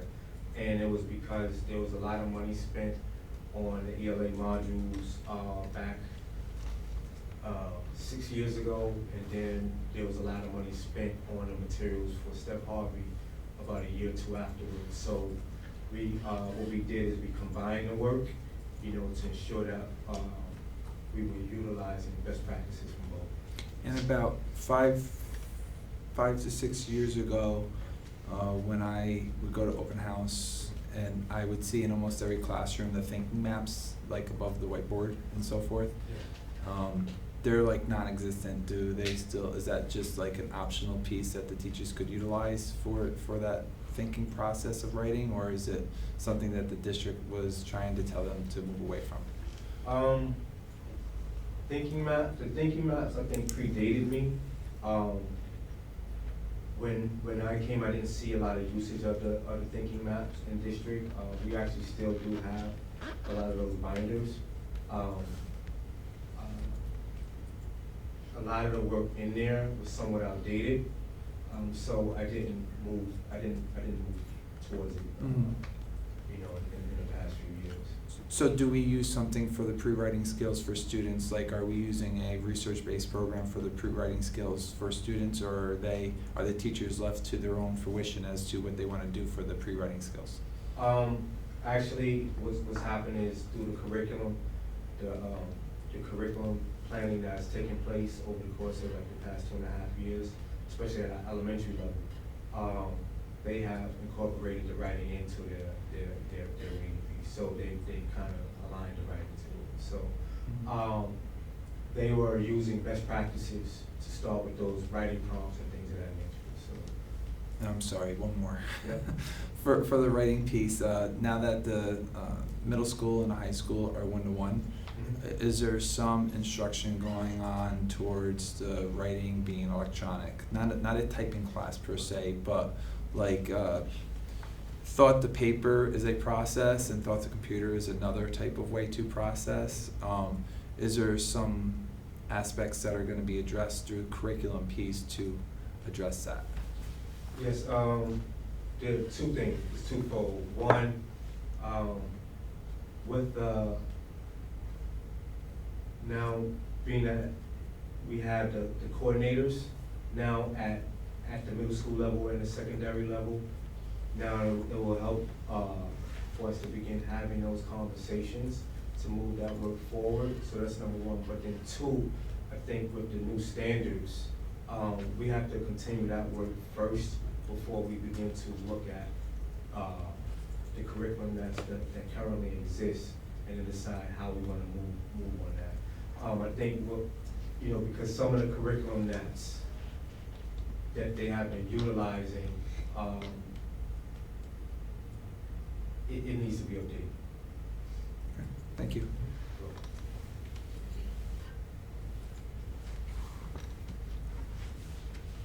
So some of the coursework development, the business program, I think Mrs. Soto spoke about it earlier. There was a struggle to find the right fit for our district, and so there will be work with Dr. Malone, Mrs. Soto, and myself to find the right fit, and hopefully, if not by second semester, hopefully for the beginning of the next school year, we'll have that in place. Quite one question on that. Are we actively pursuing? I know I believe we are, but if you're really looking to get somebody, you are actively going out and advertising and really trying to bring in candidates. So are we at that level right now? We will be, and I can't speak from an HR perspective, but I know that's one of the dockets on Dr. Malone. It's still an open posting. Okay. So, I don't know if we're being continuously aggressive about it, or we're kind of letting it float along. I think, we were very aggressive about it in the spring and the summer. Right. And so now that we've launched the school year, we can kind of go back and search mode again. Right, okay. Thank you. So second language program, so for Meredith, we started a tie-in at the high school, and we are looking to build on that and expand it. So there'll be conversation taking place over the fall and early winter to develop a plan, to try to expand it into the middle school because it's having so much success. At the high school, we want to be able to offer two languages to our middle school as well. Because it would be great to have our students begin learning it at the middle school and build it up to high school. Project Lead the Way. We started this year as Mrs. Soto stated with Computer Science Essentials, and then we have some future courses to build out the plan. That first course was needed in order to give students what they needed to be able to move on to these three other courses: Computer Science Principles, Computer Science A, and Cybersecurity. I'll be working with Mrs. Soto and a team to determine what course we want to offer next, and continue building for each year to come. We also want to begin to look at putting it into the middle school as well. They have a 6 to 8 program. Our Project Lead the Way has a 6 to 8 program as well, and so they have some courses that we know that will build nicely into what's being done at the high school. So our plan is to begin to have those conversations and see how we want to develop it for the middle school as well. Once we have that program being fully implemented, then we can begin to look at some of the other modules that Project Lead the Way offers.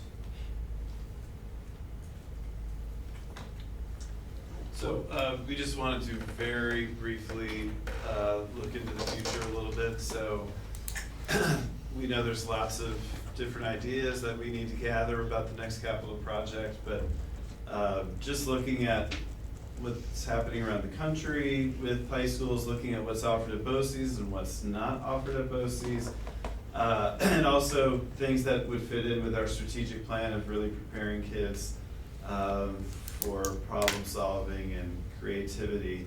We really think a digital fabrication lab would be something that we want to at least consider to be a part of the capital project. So that's a term, another word for it is makerspace, but so I think there's a lot we need to do. We obviously need to research that. I think visiting some other schools. There are some in our area that are doing this, and so we want to learn as much as we can to bring back to you or involve the board in those visits, but we think it's something that the research I've done so far says high schools or middle schools use it both as a place where a class regularly meets, but also other classes go to work on a specific project. So it's sort of almost like a multi-purpose kind of space. And then our television studio in the high school really needs a serious upgrade. And honestly, that's a program that's kind of been losing students over the years. And so we really think the capital project, obviously the capital project would be much larger than these two ideas. But just in terms of fitting with curriculum and whatnot, these are things that we want to be considering. And again, we know there's lots of different ideas too, but these are just some initial ones from our standpoint. So a couple other notes, we really put out the goal of having metrics attached to goals this year. So our plan for the second half of this school year, so our plan for the next couple of months is to have all these great school department presentations. We kind of talk about what we're doing at the executive team level for the different board goals, and then we're gonna start, folding metrics in starting in January as part of regular board updates for our work towards these. Okay? Can I ask Yeah. Eric or Elisa, one thing, you guys took almost all of my curriculum committee reports. There was one thing you didn't mention was the after-school programming at the high school through the Step Up Academy. Right.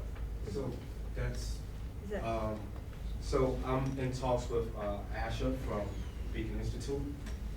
So that's probably going to take some time for us to really figure out if that's something that we can bring, because it's a program that they have at the Clarkson University. They have up there in the town where that's at. So they're trying to bring a lot of their programming down to Beacon, to the Beacon Institute. So if they're successful, that's one of the programs that they're bringing to. What is it? It would be an after-school program at the high school. What is it? What kind of program? It's a science program, STEM-based science program, where it's hands-on. It's built around a lot of the initiatives from the Next Generation Science Standards. We're going to be looking at phenomena, building, creating, different types of devices, et cetera, that can be used to solve problems, real-world problems. I know that I have a question, instead of, you guys were supposed to leave, but you didn't, so I'm gonna take advantage of you still being here. I was wondering if I know for Dutchess County mediation, and the focus with the circle work is for, conflict resolution. And, last year I did a 3-day training in something called Council, which is similar, same idea. But what the facilitators there spoke about was that it can be used as a mechanism to prevent conflict, and that you can use sort of positive prompts to create like conversation and connection. Well, the first level of circles is community building. Mm-hmm. And so Brian was referencing it, that we have more than a handful, I don't have exact numbers off the top of my head, but probably around 10 teachers in both Roundabout and the high school that have 10 in each building that have done the really, multi-day training.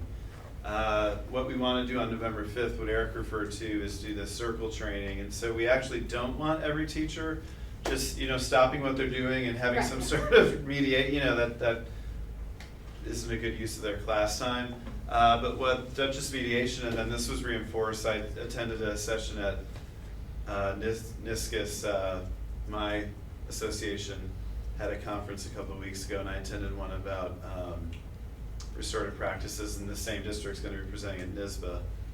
But anyway, the Dutchess Mediation and this district out in Western New York that's doing it talked about just each teacher getting comfortable with having like a circle to start the week and a circle to end the week. You know, that it's I don't wanna put a time to it, but it's maybe 20 minutes out of their week, or maybe even 15 minutes, but it's just developing that sense of community building, you know, and so our goal on November 5th is we get a large number of teachers very comfortable with that.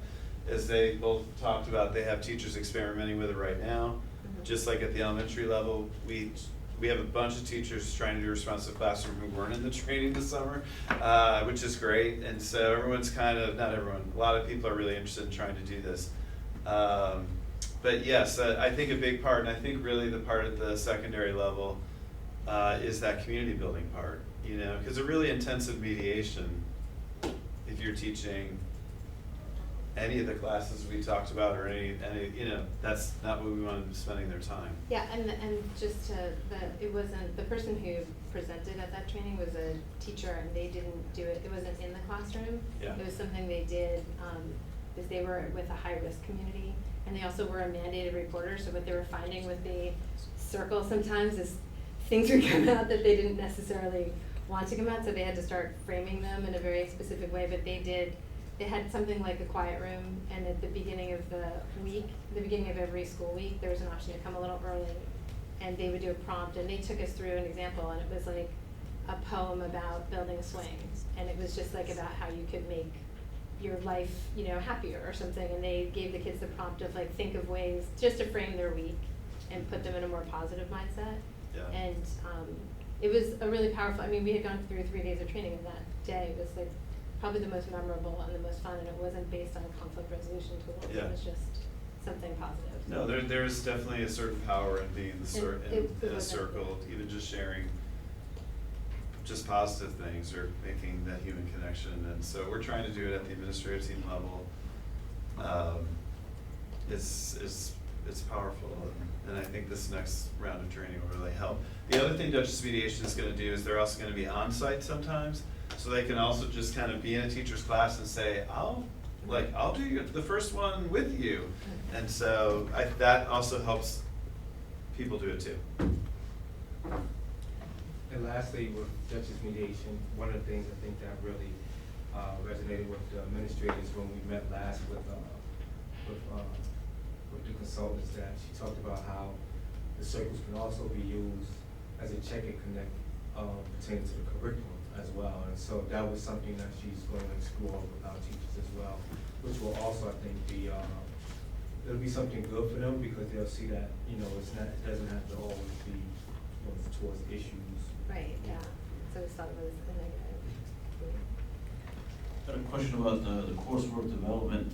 There's a lot of work there, and I commend you for all that. I do note that, you know, we do have a career day every year at the high school as well, and that's always a big effort to do that as well. And high school and some middle school classes go there to do that. But are we taking a survey or some sort of the students of what career paths that they do want to proceed afterwards? For like, I know there was mention about preparing the students for after the high school. And I don't know how many of them are interested in healthcare, and I don't know what we're doing about that, or I know the fabrication could lead into some of the trades. So one of the things that we do use in high school is called Naviance, and there's a college and career personal interest survey that's attached to that. Students are required to complete this survey and then meet with their school counselors and discuss, you know, what avenues they can take to pursue their passion, whether they need a 2-year college education, a 4-year college education, or some kind of internship, and help guide them through that process. But can we use that data to feed backwards to some of the coursework that we do in the year at the school level? Absolutely. So like, That actually, we use that data, that's how we came up with the idea of trying to find a business teacher, because a lot of our students were asking for business courses, and were very much interested in pursuing a business degree when they went to college. So yes, we are using that.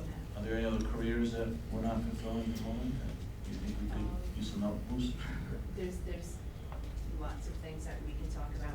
Cybersecurity happens to be one of them. They're hot jobs as kids talk about.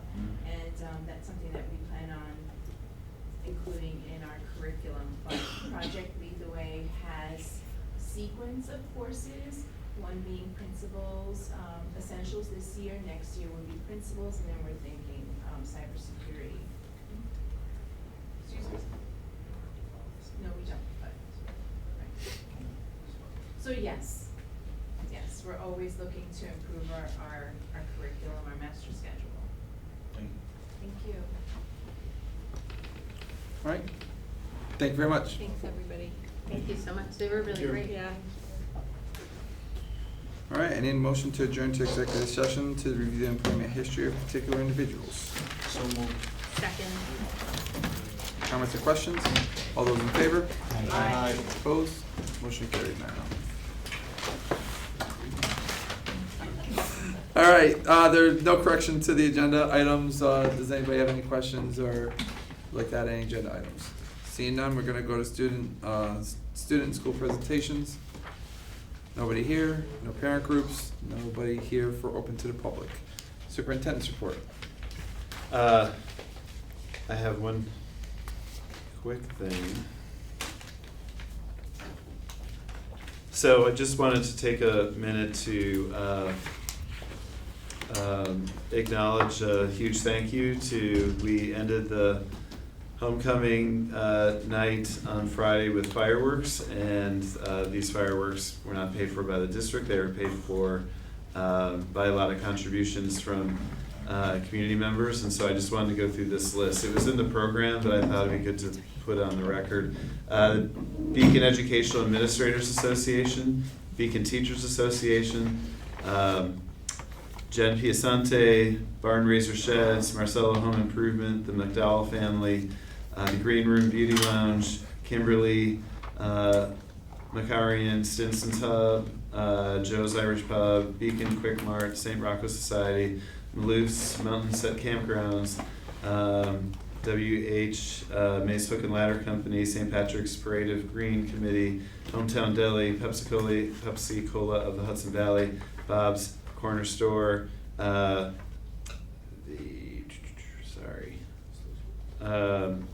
Beacon PBA, and the folks that organized it were the Beacon Extreme Softball group, organized all the fundraising. So a huge thank you. It was a really cool way to end the night, and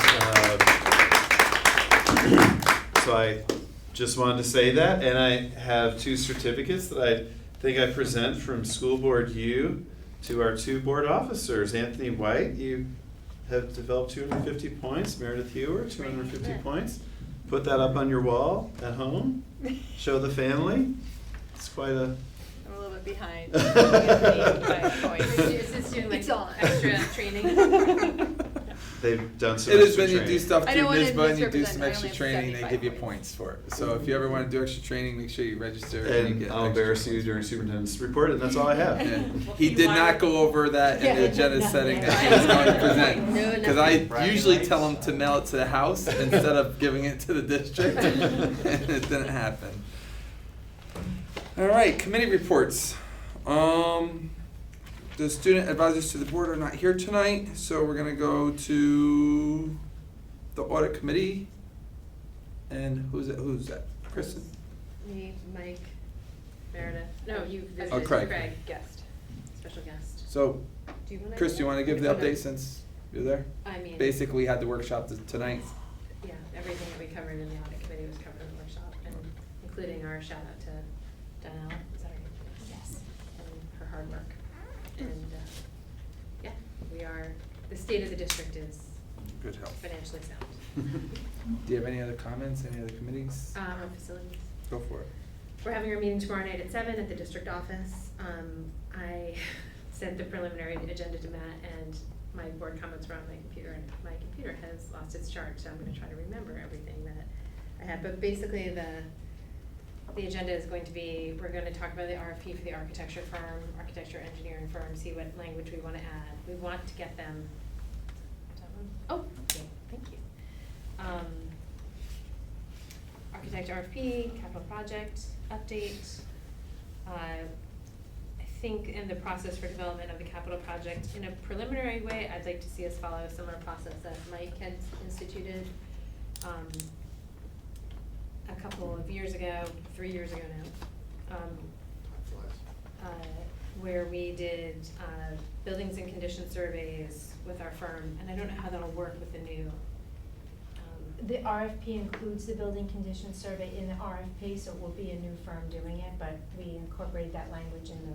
But we have a lot of existing information, right, from our. We have the prior building condition survey, which there were a lot of items that were not incorporated, because they were a little lower priority, so we did draft a 2021 capital plan. Mhm. Starting with that, we have all these great ideas that we should be vetting and Right, so. fitting in. What we did last time, just to, for you guys who weren't on the board at the time that we developed it, there's a thing called the Buildings and Condition Survey, that sets a lot of the, you have to start with that, which is the things that you have to fix. And with this project, because we won't be able to go out for another project again for a while after we do it, right? This- Depending on the total amount, so, Okay. once we get there. We need to think about the things that are our top priority that will bring our buildings into compliance, so that always takes up a portion of it. Then last time we did, meetings with administrators, PTOs, and had members of the public, and then developed kind of a list of items that, and things that people would like to see, and the project took shape around that. And then followed the regular process of hearings and everything. I know that there's some interest in, the last time when Mike did lead this, I could hear from other board members, but I feel like he updated, we knew everything that was going on in the meetings at the same time. The only difference is the architecture firm comes to the meetings, and we kind of talk through more of the nuts and bolts of cost, choices of materials, things like that, and facilities. So I don't know if it would make sense for them to come to this, but we could follow the same process where Mike kept us all up to speed, and we could give input, and then we could keep the meetings with the architect and the engineering firm. I don't know how that sounds to everybody. I was curious, has there ever been any precedent to have some kind of preliminary workshop on the board level, not just for us, but also, with this last capital project, I just hear a lot of people in the public having a lot of questions, just sort of like, where did the inspiration come from? How does it get developed? So kind of what you're describing, like input from administrators, from the public, from all of that sounds amazing. Feels like maybe if that was in a more public venue on tape, that kind of. I mean, we discussed it every meeting that I was in development, and then, the one thing that I think might be what people are responding to is that, we didn't have an athletic director in place. I think if we had the things that I think are different now with this process will be, we have a strategic plan, which we didn't have. We didn't have a permanent superintendent. We had hired Matt, but he hadn't started yet when we began developing this project. In that time, we hired several administrators. The high school administrator was in his last year, and our athletic director came on board in July. And so I think that had we had some of the people in place more, they would have been able to advocate more of a vision for their buildings. When John Giametta started, with the things that we had for the capital project for the sports department, which by the time he started, we had several different athletic directors, and he basically advocated to bring us up on par with other districts. We didn't do anything surpassing other districts with the turf field, but we were gonna fix the scoreboard in the pool, right? And then we had to fix locker rooms, those are building and conditions kind of things. And then he was like, I'd like to bring us up on par with other districts in terms of our facilities for games, for our field sports. And that's how it kind of got added, but that was the only thing. Everything else was very much from, like, we met with PTOs, we met with PTOs twice, I think, and we did, administrate, for the capital project during its development. And so I don't know what more we could do as far as, like, it was brought up at every meeting, it was something that, Well, there were building administrators, and Matt, you were involved with that as well. Building administrators were canvassed, said, what improvements do you need? We got things like the science labs and, the home and career, those things were added in. There were a number of things added in. Building condition survey was, we need roofs, we need switchgear, we need, some real infrastructure things. So the intent was to have something in every building, something that people could get excited about. So yeah, absolutely, for this one, we still gotta figure out how much it could be for. But, hearing with the excellence model, the plan, sustainability, there's a lot of good ideas that you talked about tonight that would be exciting to explore to align with our goals, right? Yeah, I think I only asked, I had the impression, even the last meeting, I wasn't able to attend, but I think several people who aren't in the committee expressed interest in going to the committee meeting. I myself even thought, that'd be great to go, and then we were getting to where we have 6, 7 board members wanting to attend a facilities meeting. Maybe it makes sense to bring some of that, or at least portion off parts of it that might make sense to happen here.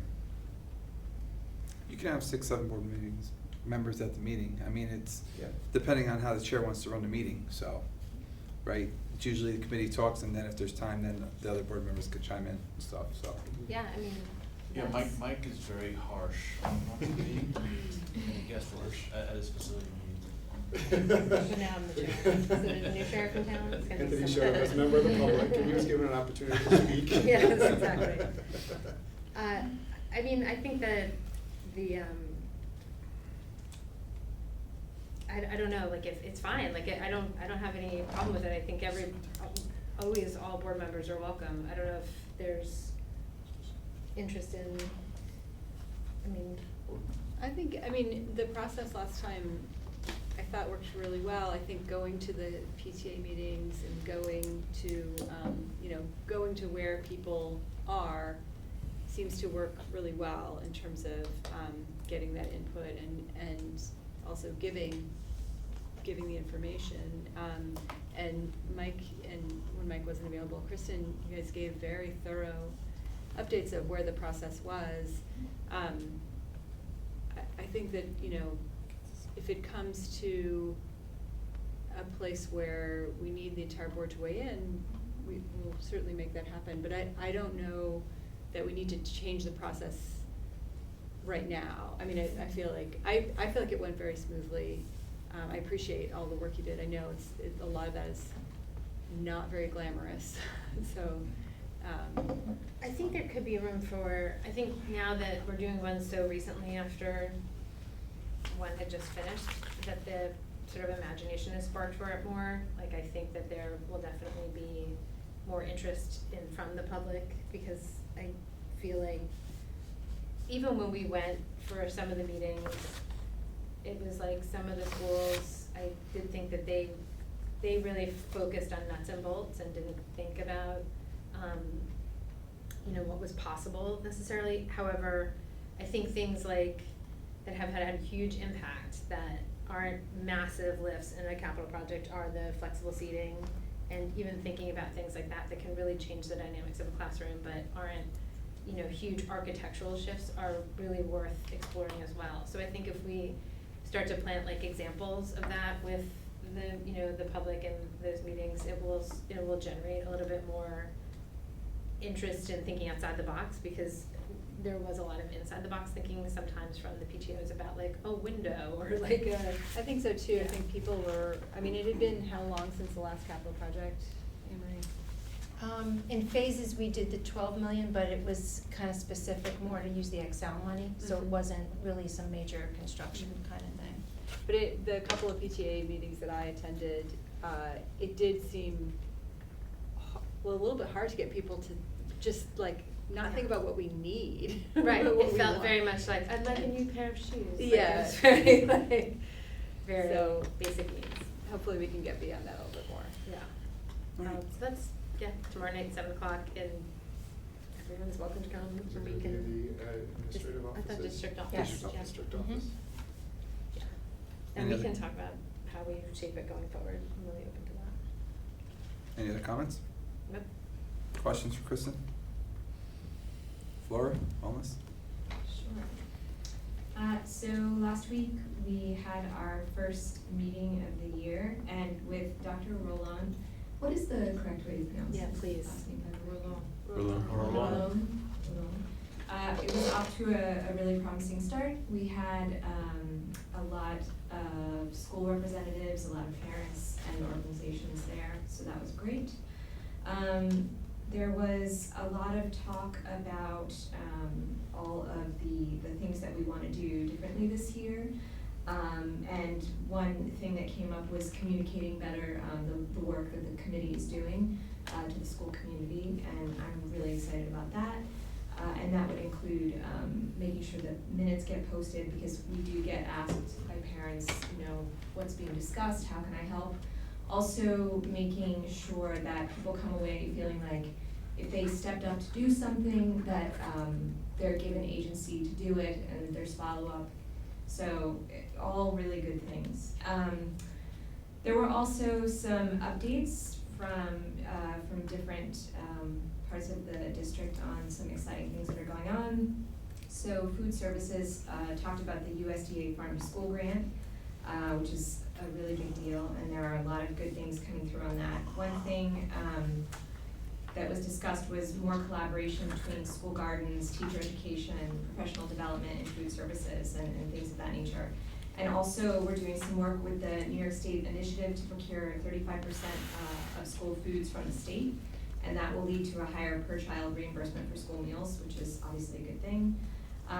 There were discussions from the middle school about the environmental club, which we've heard about. And also at the high school, we're already talking about the wellness and career fair and a resilience workshop that they're doing this year. And it was really exciting to see people sort of stepping up and saying, oh, I'll help with that, let's form a committee and let's start doing some work. So there's a little more transparency and accountability sort of built into the process there. And then there were some other really cool ideas that were coming up. For instance, Hudson Valley Seed wants to do a Cook with Families event, which I think is a really great idea. And we were talking about, where and how to do that to serve like the widest swath of the community. So all good things. And our next meeting is on Wednesday, November 6th. All of the meetings are going to be basically the first Wednesday of the month. And they're at 4 p.m. in the community room at Beacon High School. Childcare, join us, it's gonna be good. That's it. Great, thank you. Any questions for Flora? All right, Anthony, wanna go, District Diversity and Equity Committee, did you guys have a meeting yet, since we, No, Matt and I were talking back and forth, I think tentatively third Thursday of the month. I am traveling this month, so I don't know if we wanna also institute an alternate. I can't make it by phone. I'd be encouraged if we could. And I've also handed over my email list to Matt. We're gonna develop a communication, joint communication, so that folks know that we've transitioned from a board committee to a district committee. And that's it. So every third Thursday of the month until June, and that's as far as it goes. do you have a time for that? 7:45. If no one objects, I could be an alternate for you. I'm fine. I don't object. I'm looking for approval. Yeah, that's Nominate fine, yeah. James for an alternate. Any other comments? Spirit of Beacon Day was pretty cool. Yeah. I feel like You didn't have to come up with them, I was just asking if you had any others. Well, now that you asked. Yeah. And also, interesting this weekend, I was talking to a bunch of local amateur radio licensed folks, and they told me that the program to speak to the astronauts on the space shuttle the program's still there. If anybody in the school is interested in the teachers or is interested in connecting with a licensed amateur radio person to work the logistics to communicate to the astronauts, as part of the class, I can hand that over, I guess, to whoever wants. All right. It's out of this world. Oh, it's painful, Good one. so painful. Craig, Public Relations? No report on that at the present time, but I have some other things to comment about. On the audit, I think we ought to be given the details sooner than we did. I think I saw it come in about 2 o'clock today, and I was too busy to be able to give it the time that I would like. Of course, I did get to sit in on the meeting, the audit committee, so I have answers to my questions and so on, but if I weren't at that committee, I would be moving to table approval of that report, since people probably didn't have a chance to read it, but that's up to any of the rest of you. If you feel that you need time to read that, then you should move to table it. I'm very pleased to see these curriculum initiatives that were outlined tonight by our executives, and in particular the progress towards some kind of experiential learning facility or program. I'm not sure I buy the title digital, because you say that word, immediately everybody thinks computers, and it's beyond that. I do like the term makerspace, but I particularly like the initiative going in that direction. We have the NYSSBA convention coming up at the end of the month, and I've already started, I put the app on my phone. I recommend that for the others who are going. Let's see, who's going? You're going? And Laura. Laura, okay. So there's a lot of seminars, and if you go in right now and look at the listings, you can see what's coming up. It's all there. So from experience, I would say it helps to look at those before you go, and do it online and figure out what you're most likely to benefit from attending. That's it. All right, thank you. Meredith, District Curriculum Committee? So the lion's share of that was covered through the high school and middle school reports. There was one thing that we didn't mention, which was, or a couple things actually. One, that DIA class, I guess they're working toward getting it college accredited, so that students can actually earn college credits by taking it, which I think is really great. And then the only other thing was that one other thing that's been added in the last year is this help desk, which is actually a credit-bearing course that Mike Keeley has helped to organize. And there are 19 students participating in that. So I think it's just important to, and I think everyone, Elisa did a great job of underlining this, but these new courses are heavily subscribed. The kids are really excited about them, and so I think we won't be adding things at that rate, but it's great that it's so well received, and I think hopefully we can get more input from students what else they're looking for, and that's all. Is help desk like IT? Yes, IT. Mhm. Sorry. Cool. Yeah. How about Dutchess County School Boards? Oh, and yes, that meeting, we went over the proposed amendments, bylaw amendments from the resolutions committee, and we're gonna be discussing that more in new business. Anything else? No. Any questions for Meredith? When is the next curriculum committee? I'm sorry. Oh, I'm sorry. It is right before Professional Learning Day. October 30th? October 20. I have it as the 30th. Yes, October 30th. Okay, 2:30.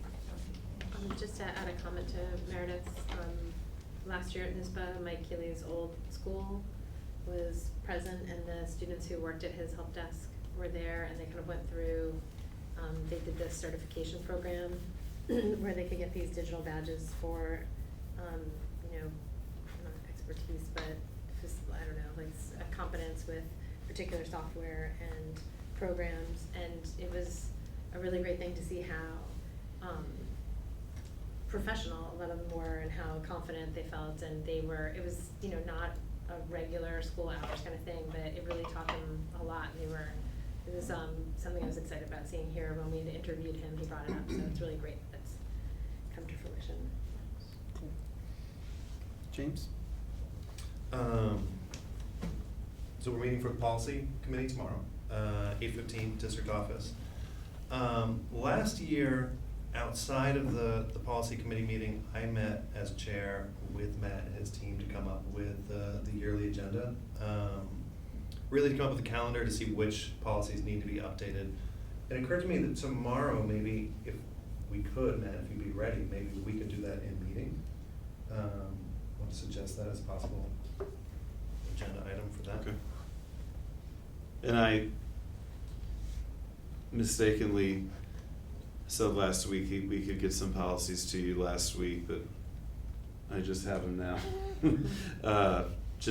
I think at the end of last week with the whole homecoming thing, it just sort of threw us off a little bit. So I will we have the Narcan policy and the federal. The parent engagement. The parent engagement that's required by the federal government for Title I money. So I can send that to the committee as well. Do we have the restraint policy back? We were gonna do that one at the next one, Mhm. yeah. But yes, we can also map out things. That'd be great. Personally, this is a little out of date now because I missed the last meeting, I was sick. But September 20th of this year, there was a climate march organized by students. I had the opportunity of taking my sons down to New York City. I think it was great, the schools were very supportive, students could go. I don't think there was a mass exodus from Beacon students, but I did see a number of them on the train going down to New York City. And when we got there, it was so electrifying. It was estimated around 200,000 student-aged individuals marching for climate change. It was really kind of the energy was really fantastic. I think worldwide there was like 6 million. And so that got me kind of thinking. I know we're always working on so many different ways that we can shift our institutions towards our sustainability goals, towards being more environmentally conscious. Something I had brought up last spring as part of a different conversation was a program I had learned about called K through Solar. It's a state initiative. They put out a statewide RFP to connect solar vendors, specifically with school districts. They offer free consultation. So I wanted to ask if we could put that on our next board meeting agenda for new business to take a look at that, and I can send links to the website. But really, there's all the information is on the website, and then the next step is for the district to reach out to the program representatives for a consultation. You said, how much was the consultation you said? It's free. Not free, $0. I like free. We'll put that on new business. Great, thank you. That's all. I have one District question. safety? Oh, I'm sorry. Yeah. I have one question for James, maybe for the policy committee. I would like to see what policies we're still behind in upgrading to the new, unless we're Yeah. fully compliant, but just to be interesting to maybe something the policy committee would bring. Absolutely. Actually, I kind of thought we would do that as part of that's part of the process of the yearly, is we should come up with a map of what needs to be updated, where we are, and then we're gonna prioritize them for the year to come up with our yearly agenda. But yeah, definitely. Yeah, because it's something that we just had to do just to get into compliance, I think. So I'm really interested to see how we're progressing. That's how we started last year, is we actually started with a map of what we need to do Yeah. in general. And it was much more than we can do in 1 year, and we had to prioritize them in terms of. Thank you. District safety committee? I know it's you were the last one, I think, that We were attended. gonna have rotating. Yeah, did anybody? We're looking to do the third Wednesday morning of each month, starting. Third Wednesday morning? Yeah, of each month. 9? I haven't completely confirmed that with all of our local, first responders. Sometimes they have like their own meetings, but that's what we're shooting to at 9. And so I can just remind the board, and if we were gonna do this rotating board member thing. Who's available at that time? I mean, in general, I don't know until that week. What was the time? Wednesday. 9 a.m. on third Wednesday. We have it at that time just because of all the, Yeah. the emergency responders who come. Can't do it this year. Okay. So you're saying the 16th or next month? Starting Do you think it'll happen in October? Hold on. Probably November. No, hold. Yeah, if we rotated for board members, instead of having one assigned, that might be possible, but I can't send it. First meeting of the month, maybe we could say, hey, who can volunteer for, you know, Right. it might be, you know, might be able to line up, I'd like to attend one. Yeah, Yeah. same. I just Like, I can't think commit if to I a whole know year. a couple weeks in advance, I could set my schedule. Yeah. Right, Same. right. So if we ask the first meeting of the month, who can make it on the third Wednesday, 9 AM? So this is the first meeting of the month? Can we get- Want to see who can make it? So you confirmed that I was correct in asking. Currently, I could make this one. I think if it's happening. for communication's sake, we were gonna start on October 23rd, but then move it to the third Wednesday of every month, just so we can make sure everyone comes. I can't make the 23rd. I mean, Yeah. Yeah, that's okay. Um, All right. We got Okay. another board meeting prior Alright, to that. okay. All right. Listen. Homecoming was awesome. It was just so emotional and seeing all those happy kids, and I met a Beacon grad who graduated in the 80s, and he told me, finally kids can be proud to go to Beacon High School. So that was really, I mean, I felt like that was pretty meaningful, because he said when he was in school, you didn't tell people that you went to Beacon, which makes me sad, but I was really happy. So it's great to see the presentations tonight from the middle school and the high school, and I should have made this comment when they were here to hear me say it, but from a board member perspective, to see it all up on the slides, it's really gratifying and it feels great. But I have to say, from a parent perspective, so far this school year, I spend a lot of time driving teenagers around, and like a lot of them. So I have to say, I feel like there's a different energy so far this year from my middle schoolers and my high schooler. I'm hearing them talk a lot more about their classes, they're talking more about what the new classes they're taking and what they like about it, and I just feel like there's a shift in the energy, and as much as I'd like to think it's because, oh, my kids are maturing and they're growing up, I think it has a lot more to do with the culture that we're seeing evolve here, and it's really a great feeling, so thank you, everyone. Thank you. Mike? Oh, I did like to hear the presentations tonight. I think it was really awesome about the just page after page after page of new and exciting things that are happening both in middle school and high school. I love the seeing all the trips, you know, the opportunities, especially in the middle school, when just a mere 3 years ago when we started, there was no trip DC. So I'm really happy that that's really grown and been successful, and so that's really good. I'd like to see that the programming all aligning with our goals. It really shows that Matt, you're leading the district about, to our common goals, and it's really bringing up some exciting or interesting things as we think about the capital project, whether it's, sculptures or welding or, what facilities do we need for this? We saw the nice picture, do we have a space that we can convert? How are we going to modify or update our spaces to align, and Marie knows I've been asking this since day one, what's our 5-year plan, or so that we can align our projects with our programming and teachers, and so we can get it done, otherwise it can't happen. So it's really, really exciting for me to see that.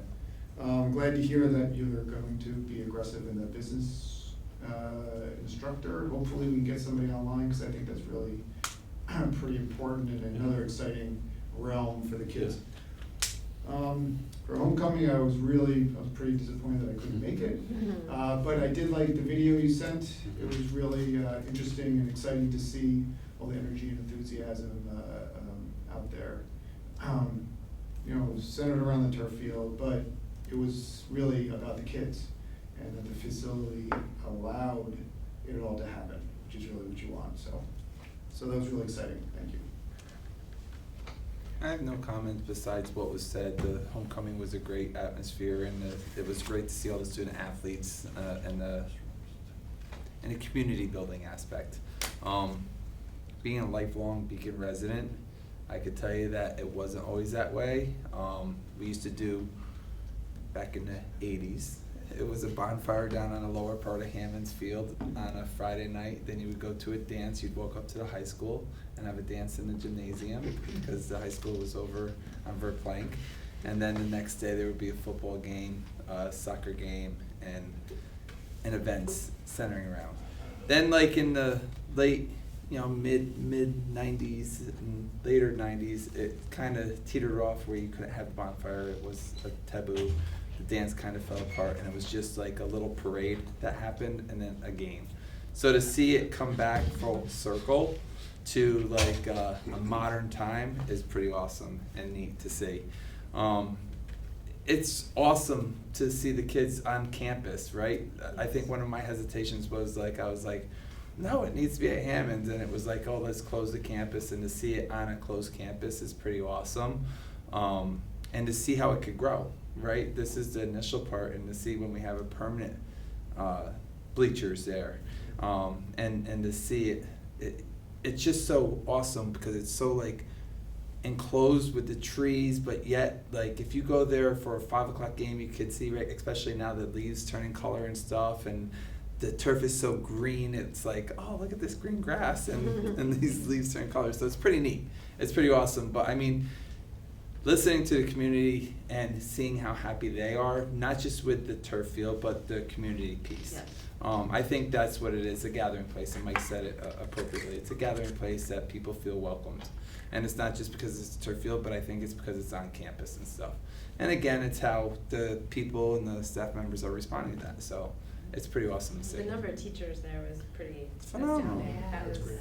teachers and. It is The phenomenal. number of people in general Yes. was Yeah. amazing. It was Yeah. great, And the kids are excited, yeah. right? I mean, they're excited. I think they were all, like, I know my kids, they were all really, they were happy to go to school today. It's just it's just built enthusiasm for everybody. I think it's Yeah. I like the really recognition important. of all the fall sports. That was really nice. Well, that was my next comment, was my middle son goes, so when I play modified sports, or if I am in band, I could come and play, or I could run out during halftime. And I was like, yeah, if they still have this practice, you can still do that, and they will. But it was just that, hey, to get to run on the field as a group to the center and then take that picture. Like, that picture was pretty cool with all the fall athletes and the coaches and stuff. Like, hearing my younger son, who's not in middle school, be like, will I be able to do that? And something. So it gives the younger kids something to look up to. And then he was talking, because he plays the trumpet, right? And he was like, The band was will awesome. I be able to play in the band? When I'm in middle school, I was like, absolutely, if you want to, you can, that will be available. So seeing it, it's not just for the sports, but the band, and seeing how that's gonna grow, and people are starting to dance when the band is playing as they're watching a football game, which is pretty neat, so. And just going to morale, like it was so cool to see all these older students in this space where they felt included and important to the community. Mhm. Like it was their night and we were all there to share it with them, and that was really special. Oh, absolutely. Absolutely. So great job to everybody that organized it, and I do thank Bob Polisi, Beacon Extreme, to kind of spearhead that fundraising aspect for the fireworks and stuff, so it was really nice. We did not use tax dollars to do it. I heard the rumors Yeah, around that people were yeah. like questioning how were tax dollars used. It wasn't, no tax dollars used for it. Can I even add to that? I just want to say, I even think the whole homecoming and the turf field and all this is such a great sign of also what's more to come. I mean, for as much enthusiasm, it's so amazing. I've seen and heard people talk about it like they're just glowing, like they're just so over themselves. It's like, this is the most amazing thing to happen. And I talked to some people who don't care about football, right? And they have some questions about it. And my answer to them is, we're not gonna be able to make everyone happy with one thing, but over time, this is our new approach. We're going to get to everyone. Everyone's gonna have the same enthusiasm, the same kind of attention to these things we're gonna be able to do for us. It's really, really exciting.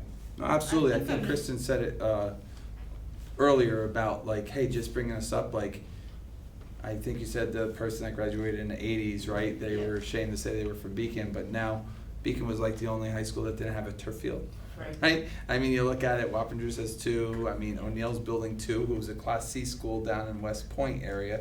And it just brings us back to that level playing field that, hey, we are just as good as other schools, whether it be the new music instruments that we received through last year and stuff, or whatever it may be. It's just that it's the kids feel it, right? The kids see that when the facilities are up to par, or the instruments, or the drawings, like the kilns and the sculptures and pieces, whatever it may be. I mean, you could find some aspect in everything that we've done. I mean, like the science labs. I mean, that was part of the capital project. It shouldn't be overseen by the turf field or the home and careers lab or the ADL room or like the air handlers. I mean, that's an important part. That's huge. The electric that was upgraded at Roundabout, that was part of the project and stuff. So there was a lot. I mean, the turf field was a small fraction of that $8.9 million capital project. It's just the most visible, Right. and it's the most used by students besides the classroom. I mean, the biggest impact that had to me was I was standing out there watching a soccer game, and one of the PE teachers came up and goes, we were able to take the kids out, and it rained last night because the fields weren't wet. And I was like, oh my gosh, I didn't even, it clicked. I didn't even think about the PE classes coming out even when it rained because they still had the field, right? So now you're looking at instructional practices. It's right there. Well, the other, one of the people I saw at homecoming is a teacher who's had, now she has her 3rd child in high school, but 2 have graduated. And I don't think her son plays a fall sport, but what she was saying was nice for her as a parent is that her son will stay after school and go see a friend's game, and then walk into town with his friends and get pizza, and then come back for another game. And then I think he's in the show or doing something in the show, so then they stay through to rehearsal. Yeah. And it's like he's out the whole time, but he's in a safe place and doing something fun. And also she said it's cut down on her spending on Main Street a little bit because she's like, it's just pizza now, it's not going in, just spending all sorts of money on donuts. No offense to you do spend money there, so we're good. But I feel like that idea of having someplace for high schoolers to go and is really, it was really missing before. Yeah. The thing that I say to I've seen some of the critics on social media about, why do we need this turf field? It's not just about football. It all represents an investment in the district, and it's uplifting our reputation. We deserve all the same things that every other school district has, and it's legitimizing all of the good work that we're doing with these visible projects. Yeah. So, James, when somebody complains or you hear a critic about it, I don't like football, it's not girls soccer. about football. It's about a lot more than Of course. just football. No, I just make a point to say that if you look at the excitement that people have, whether about whatever sports of use of this, we can find joy in the fact that someone is getting so much enthusiasm out of it, and just trust that give us 5 years, we're gonna get to your needs as well. It's not going to be all sports all the time. We have a lot to do, and just even the presentations we saw tonight, there's a lot more coming to be excited about.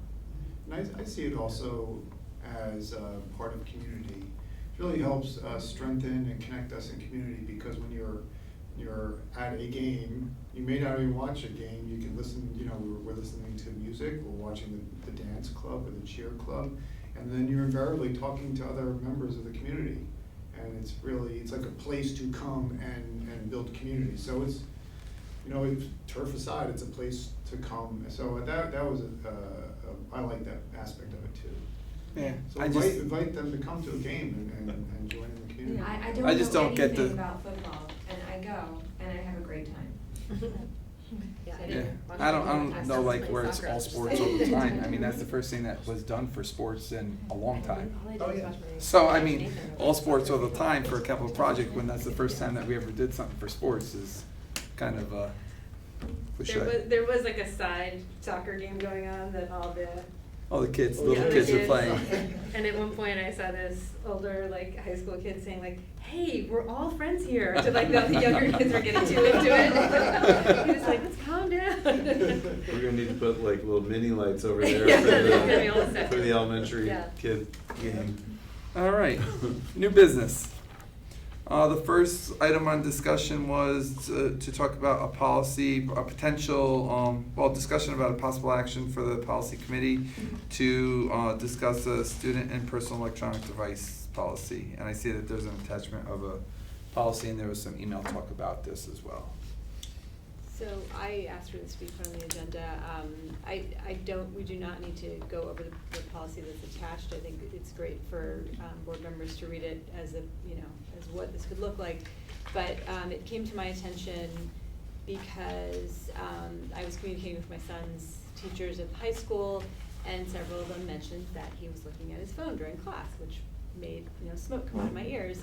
And I felt that perhaps teachers are, and I don't know this, and actually it's partially I would like to know that first. Like, are teachers looking for guardrails so that they can, so that it can help them to create a classroom where learning is going on more than Snapchat, and I think with the one-to-one program, maybe that makes it a little bit easier because kids have a school-issued device that they can be using for learning. I know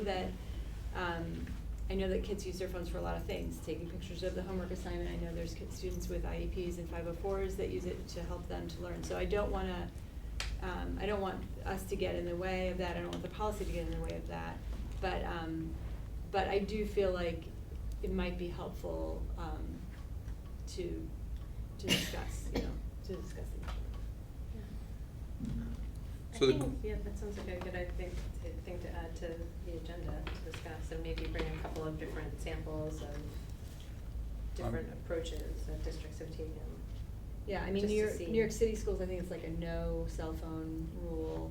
I recently, I've seen pictures of people get those shoe holder hangers for their door, and all the kids have to put their cell phone in the door.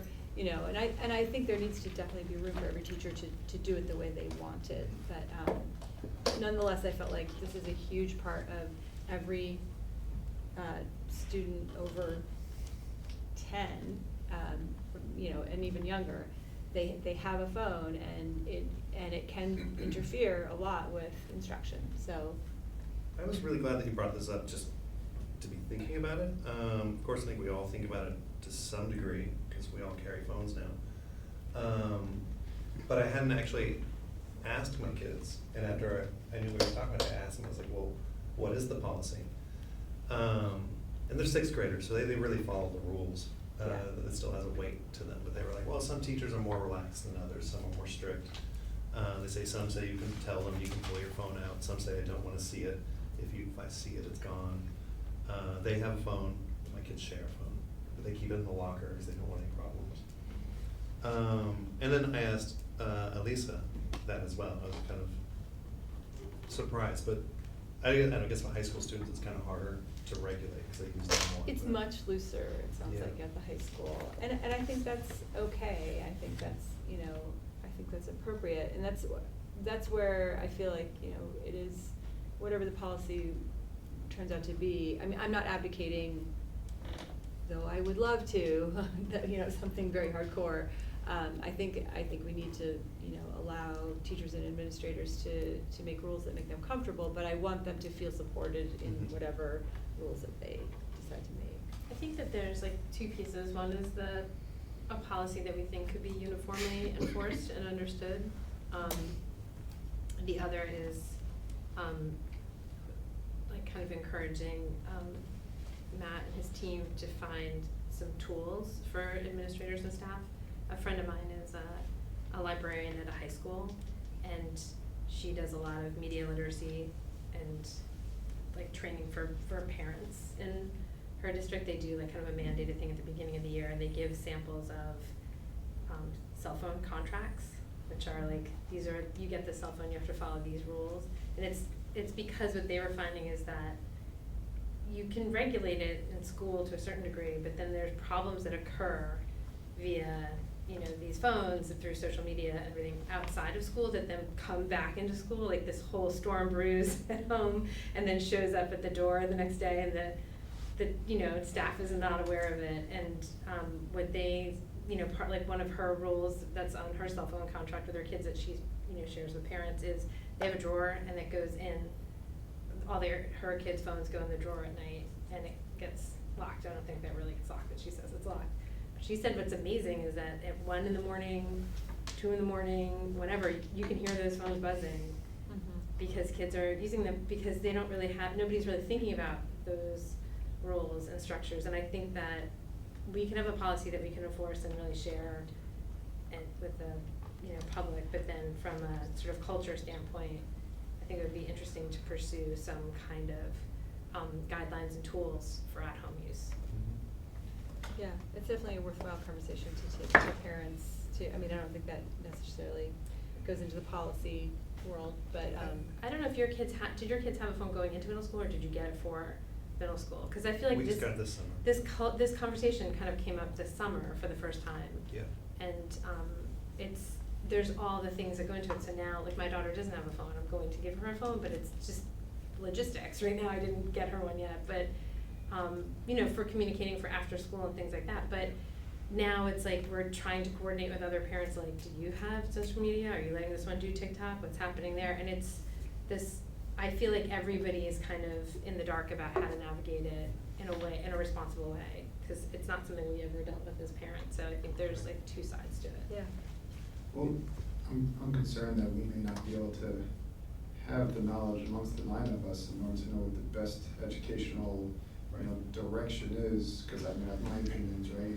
So I wonder, is there any best practices or OE that, is put out by superintendents groups or other school districts about what are the best practices? What are the best in these kids' years, middle and high school years? We had a speaker come a couple of years ago, wish I could remember his name. The speaker came to, I think it was to the high school, and it was, like social media for parents, kind of roadmap for parents. Does anyone remember who that guy was? I remember that. He was really good. The technology and these apps have changed since he came, but, I wish I could remember his name. We could get samples though, through Yeah, I NISBA think and through yeah. Erie One, Well, and look at other districts. To your kinda point, see. Mike, though, I would love for there to be input from teachers and administrators, Yeah.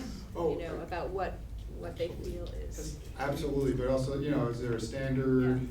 What's that I think supposed it to look really like, and runs what the is our gamut, input? it's, Yeah. it really, like, I did a little bit of looking around in I can't remember when I brought this up last time, but, it goes from like 0 tolerance to, 100% tolerance, so. That was my question, because I think you're totally right. The goal, I would think, for my approach to this, would be how can we create a policy that helps teachers? Right. And we already have mention of cell phone use in the code of conduct, right? That I think really kind of, it rides that line that it empowers teachers to confiscate phones and have disciplinary action following misuse of the guidelines they set up. But it also gives them the latitude to make their own rules in their classroom, so. Do you think that's enough, like? Well, I mean, my personal opinion would be, I think that might be enough, but I don't know, I'm not a teacher in the room, so I'd Yeah. love to know if they think that's Yeah, enough. I guess I because- would like to hear from them if they. Because a policy that's blanket might. Yeah, I'm not sure this is something that is necessarily solved at the board level. And it may be just something that, to use the high school, that Elisa needs to have more conversations with her folks about ways to, if they wanna do put your phone in the little thing during my class, that they're supported to do that. I'm not, cause like when I've looked at the policies, it's either sort of middle of the road, which is where we kind of are, or it's 0 tolerance. There's not, and then there's the ones that encourage you to use it for instruction, I guess, that would be like the loosest, but, Yeah, so. they're so ubiquitous now, like 0 tolerance in my mind is sort of impossible.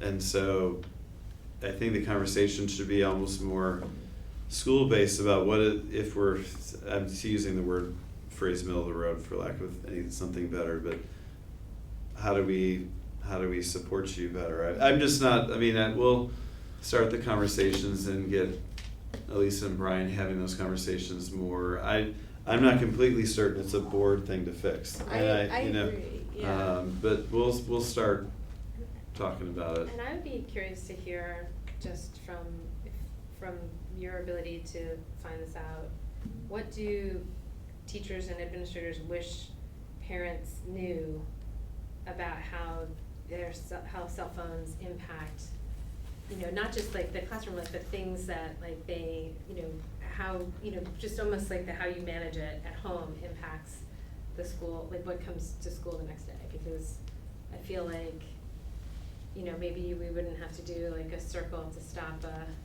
fight between friends if we were able to sort of encourage, you know, that these problems sort of bleed out or something. Just because I think that's like, these two worlds connect through our kids, and I don't know what the result is in school, but it would be great to have some ways to support teachers at home. So maybe it doesn't go to the policy committee at this point, but you can just come back to us, Matt, with some feedback. And Do we have a consensus that we would like Matt to look into it and get more information than Yeah. before? Might just be a good subject for a roundtable discussion where we bring in other people. Yeah. So I have no to policy, but have Matt inquire with the administration to get more information and then And, bring and back. yeah, and then we very well may want to recommend something to policy. Perfect. and- Absolutely. That's like the way to do it. And if anyone can remember who that speaker was who came Yeah. to the school, it might be a nice thing to do again if he wanted to come back, and it was like a parent workshop about social media. It was really informative. And at the time, it was like my oldest child had just gotten his first phone, and I was kind of this noob about it. And it was pretty informative. Anecdotally, if I can give a tip to parents, I gave my kids a very old, I think it's an iPhone 3 or 4, and it is barely usable. I highly recommend starting there. That's a cracked screen. Got a So it's 6. just cool. That's music. It's not, it doesn't, you can't get the new app on it. If I can mention something, so the code of conduct, I think it's 5300.60 references the policy 5695, which doesn't exist. So we already have a record on our policy to a policy that needs to exist. Otherwise, I think we should delete it from that policy. So that's why I thought that it was already on our list to review. I just don't know what it was and when suggested language would happen. I also want to mention that any board member can look at the other district policies. You just have to log in, and NISBA has provided that login information. If you don't have it, you can email me and I can provide it to you. Thanks. Yeah, I didn't realize that. I know from superintendent conversations, Red Hook, for this year went sort of the extreme route, like the zero tolerance route. I mean, my personal bias is that doesn't really prepare students for a world with these things. That's just me. And I also think it's potentially an unwinnable fight. New York City's actually backed off zero tolerance. Oh, they have? Yeah. Because kids in New York City used to have to, there was like people outside of schools who would hold your phone for you all day, like in a little locker Yeah. thing. It was like a little industry, and Yeah. that is now gone. The kids can bring their phones into school, but to me, I always think some sort of middle way is the path, but that's just the approach I usually take to a lot of things, probably. So we'll start looking into it. All right. A clarifying question, so 5695 is only about cell phones or all electronic personal devices? I don't know. It said, the way it was written was all electronic devices, headphones, yeah, it- music. It lists, doesn't it? Yeah, MP players and all that stuff, so, some more direction on that perspective as well could be used. All right. Thank you. All right, so 10.02 is discussion about voting on resolutions at NISBA, the convention. So NISBA has come out with, how many, 21? The whole thing's 38 pages long. That's massive. I think it's 21 resolutions. You're right. 20. 20.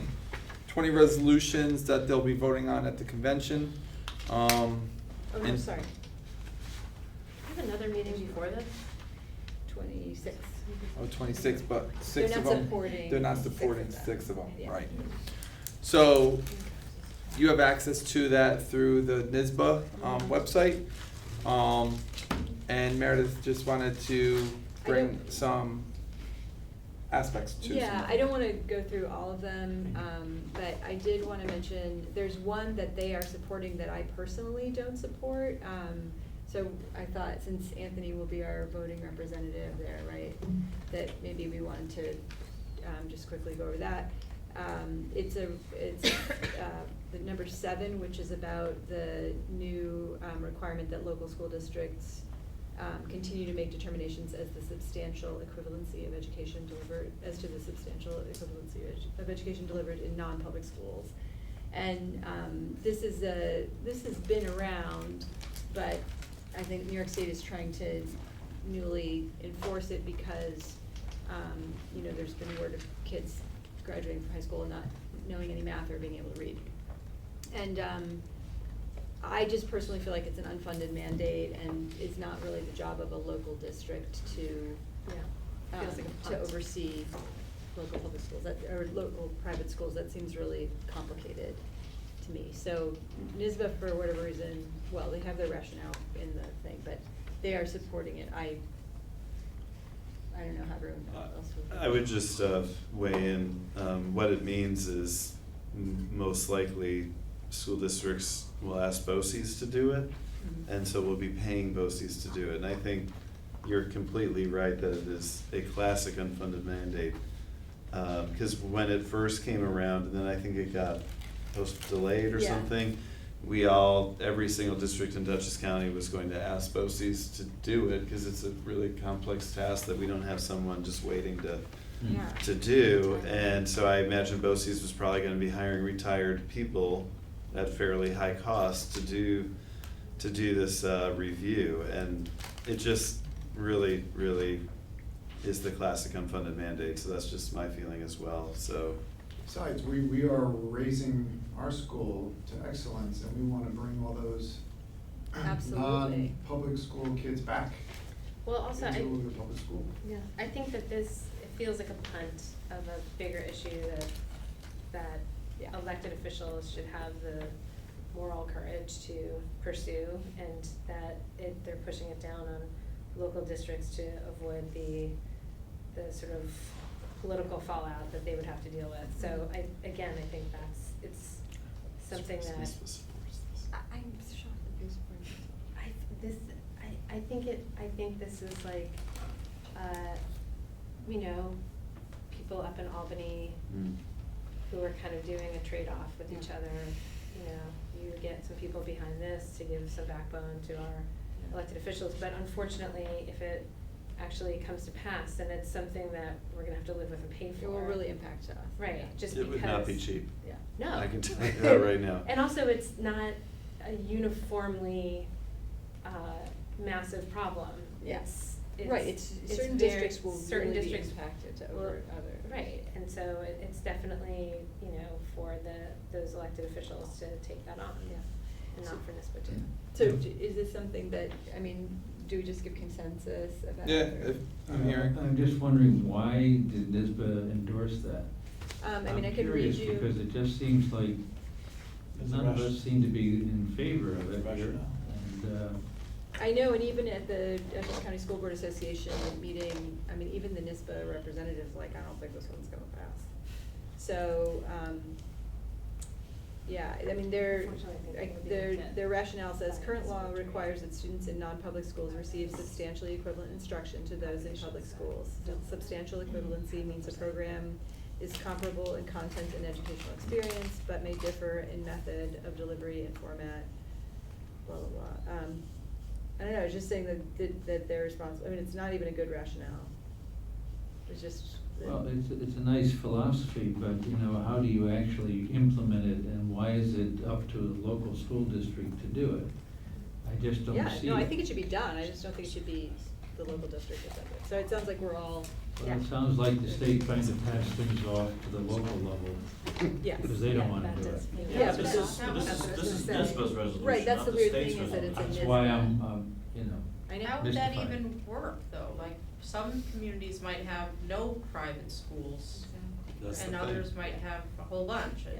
It's a That's the punt thing. for something bigger. Well, high schools, but- Well, that's what I feel like, because I think their legislative arm is up in Albany, and somebody had a conversation with someone else, and it got. All right, number 2. So there were two others that NISBA is reporting that I felt, or supporting, that I thought we should just get consensus on because they impact school board members directly. One is that resolve that the New York State School Boards Association produce and widely. What number? 19. No, oh, sorry, 19. Wait. Oh, yes. Widely recommend the adoption of a sample board policy stating that members who have been newly elected to serve as officers will participate in at least one accredited officer training.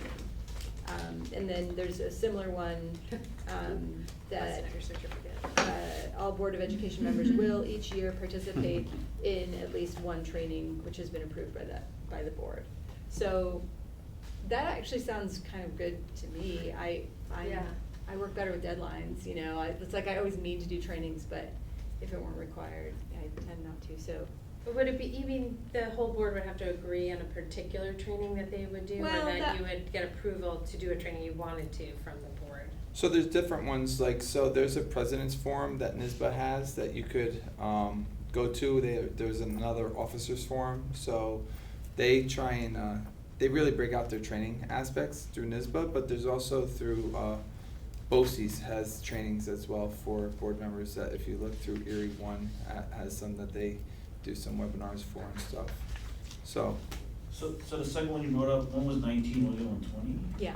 Okay, so 20 basically says that every year we all have to take training. Yeah, that anyone would actually have to do a training, one training a year. So it could be any kind of training, I mean, it's very vague. Very I mean, I think open-ended. related to school board, you know. Duties. It sounds like the board needs to approve the training.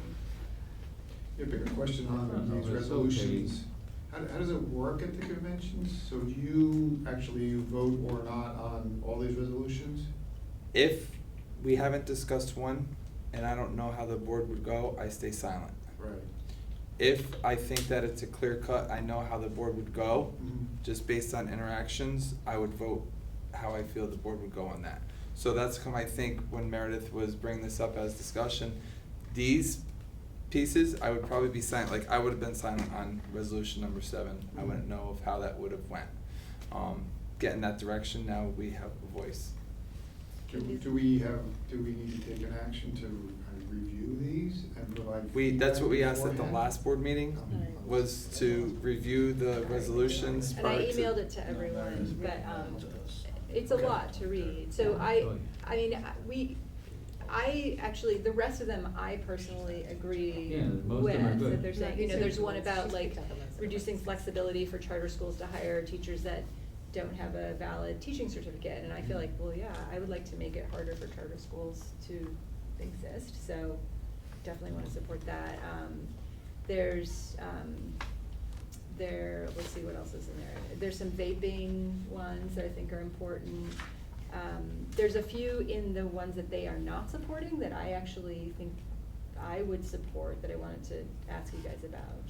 So do we have another board meeting prior to the convention? Or can we We do. respond, we can't respond via email if it's a vote, right? I mean. Well, this It's is not a more vote, I think it's consensus, more yeah. consensus as Could to. we do it via email then too? Like, just. Yeah.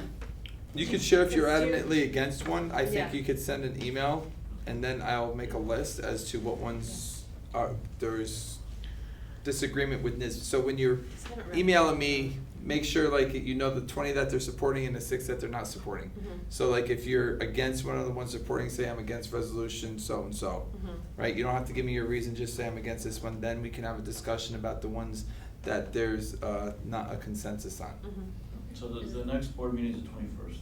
Yeah. So it'd be That's right after perfect, that. that's just before. I don't think I'm gonna be at that board meeting, but I can just email. You want- Yeah, or I could get you Is the sheet. document that you've emailed, Meredith, Yes, was the annotated attachment. with what's being supported by NISBA and what isn't? By NISBA, yes. but not, it doesn't have my opinions. Okay. But she's gonna share them hers via email. But I can, yeah, I can Okay. share it, so. Yeah, I didn't get a chance to read all of them, so now Should we I just suddenly.